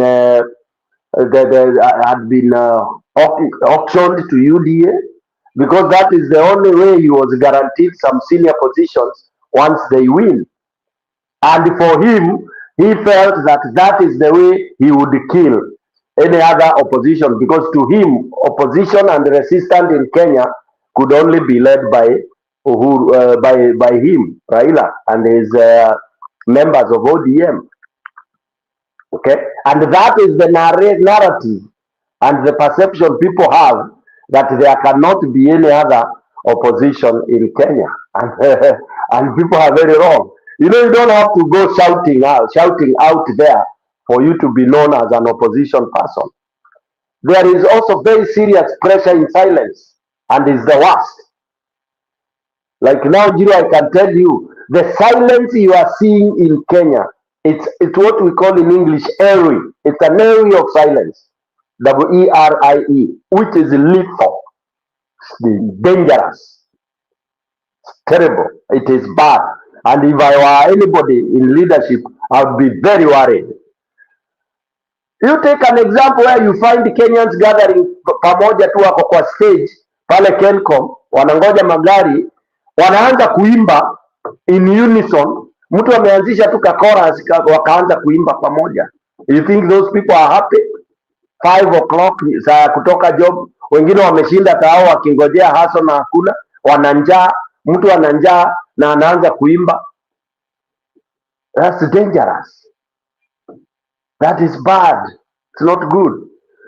So anyway, what I'm trying to say here is that this analysis that, oh, you know, this man, Raila, will be there in 2027. Yeah, the Luo people, the Luo MPs will keep on bringing his name to his people. Oh, wataka kusolicit kura, wakisimama mbele ya Wajaka huko Nyanza, watakuwa wakisema oye, usiponipigia kura na unajua afadhali nipigie kura juu baba atafurahi akiwa pale kwa grave. They will keep on invoking that, appealing to emotions, because you know, if you mention baba to the Wajaka in Nyanza huko, wengine hata wanaweza anza kupiga nduru wakilia. So people will want to invoke his name so that people appear to appeal to empathy and sympathy from the electorate, which is very possible in Nyanza. Yeah, so that way I believe it is, but not anywhere else in Kenya. Other parts of the country, hiyo mambo wamesahau. People only respect that, yes, he was there. I personally respect what he was doing, what he had done for the country. But most of us parted ways that day, which people know. We've not been able to reconcile with that day. and most of us feel that it wasn't to where we are because of what he did that day. And there are those who have not been able to overcome that. So when somebody says, "Oh, sijui ata influence election," yeah, of course kutakuwa nao watu wa ODM wale wataenda upande hiyo, and of course Wajaka with their emotions, they might vote for Ruto. I don't know with the time, because already they have started saying that, "Oh, we've gotten this since independence, we never got this. Since independence, we never got this." How do you regret for being a resistant and fighting for the rights of the people? Then now you start regretting. How would you regret when all the gains we have done? You may not have gained the toilets and all that, but you gained what is making Kenya today, the the little democracy we have. That is big investment. Back to you, Njiro. So, Tony PK, I think we can conclude, we call it a day, so that some of us, we can be able to wake up. Yeah, it's 11 something, is going to midnight, so we need to rest. So just you can put your final statement as we close. Tutakutana kesho. Kesho, I might try to open a little bit early. That was my final statement, that ODM people, hizo narratives wa Kenya wanauziwa hapa za fake, za uongo. ODM is a party just like any other. Shenanigans zao waendelee na zao. ODM ilikuwa imesimamia mambo mazuri sana, but then it is leading to, you can't tell the difference between ODM and UDA anymore, because the moment they are now saying they will support UDA, for me, number one, that is unforgivable. Okay, I don't see how it is, all of a sudden inaweza change, even if it's Raila who did it, but it was wrong and people said it. Okay, so it can never be right. Okay, so the likes of Sifuna, who are very firm on that, I support them. But I also question when people like Babu are fighting to be the chair. Do they want to be given chairmanship and then go to Ruto or what? So that also makes me start wondering, because if today Babu Wino, for example, NDC says he's the chair, what, and then some wazers there insist they are going to be in broad base, will he resign or he will go with a faction? So does that guarantee that ODM will be at least two factions? So those are some of the things we need to ask. What are the ideals of ODM? Have they changed? Then they have to tell Kenyans. Tell some of those of us who are members sometimes back, the ideals changed. And when they change, they can be ratified. Then we know they are just like the UDA and all that. That mambo ya kuongea juu ya watu, haki za binadamu, hiyo tusahau. Tujue it's just a merchandise party like any other. Back to you. Thank you.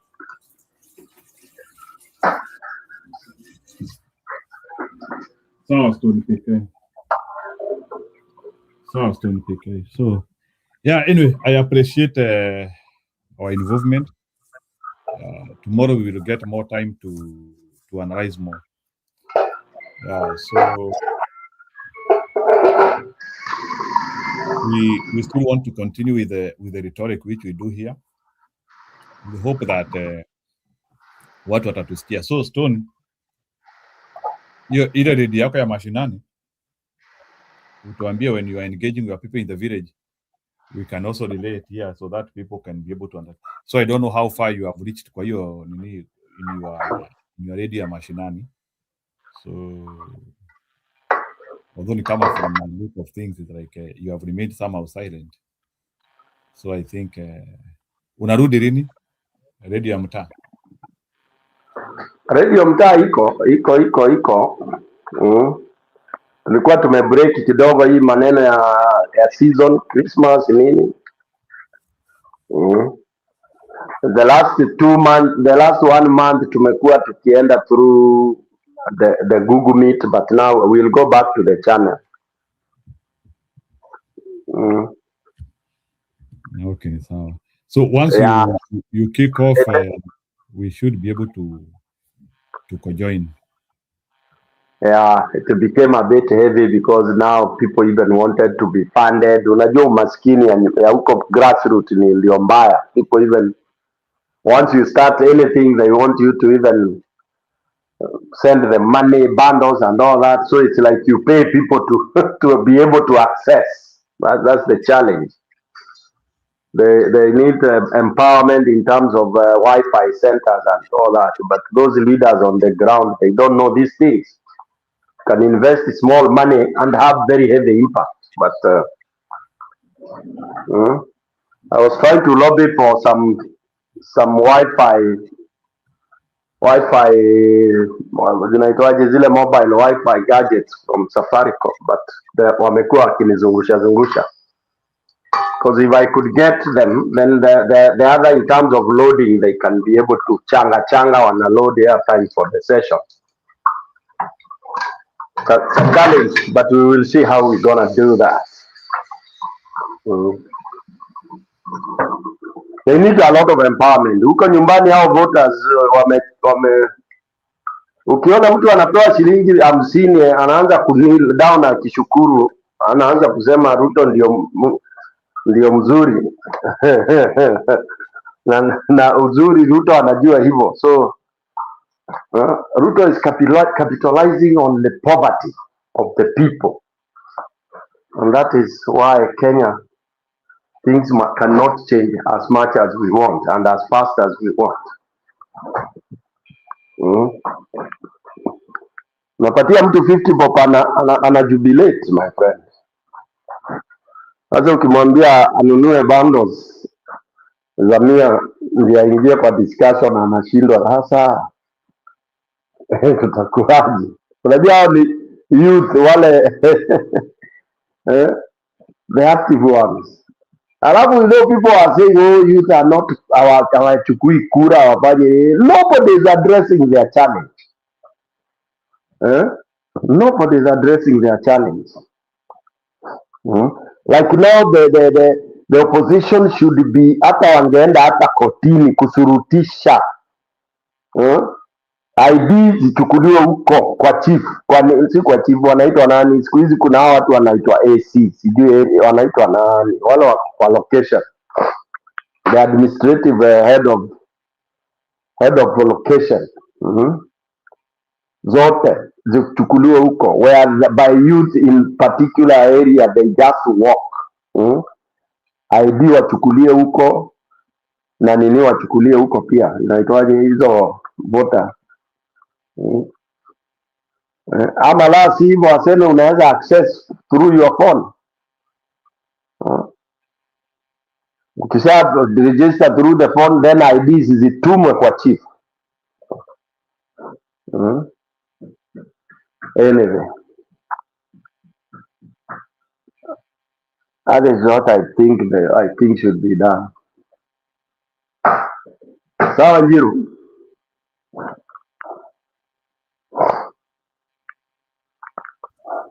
Aya, sawa Stony PK, let's meet tomorrow.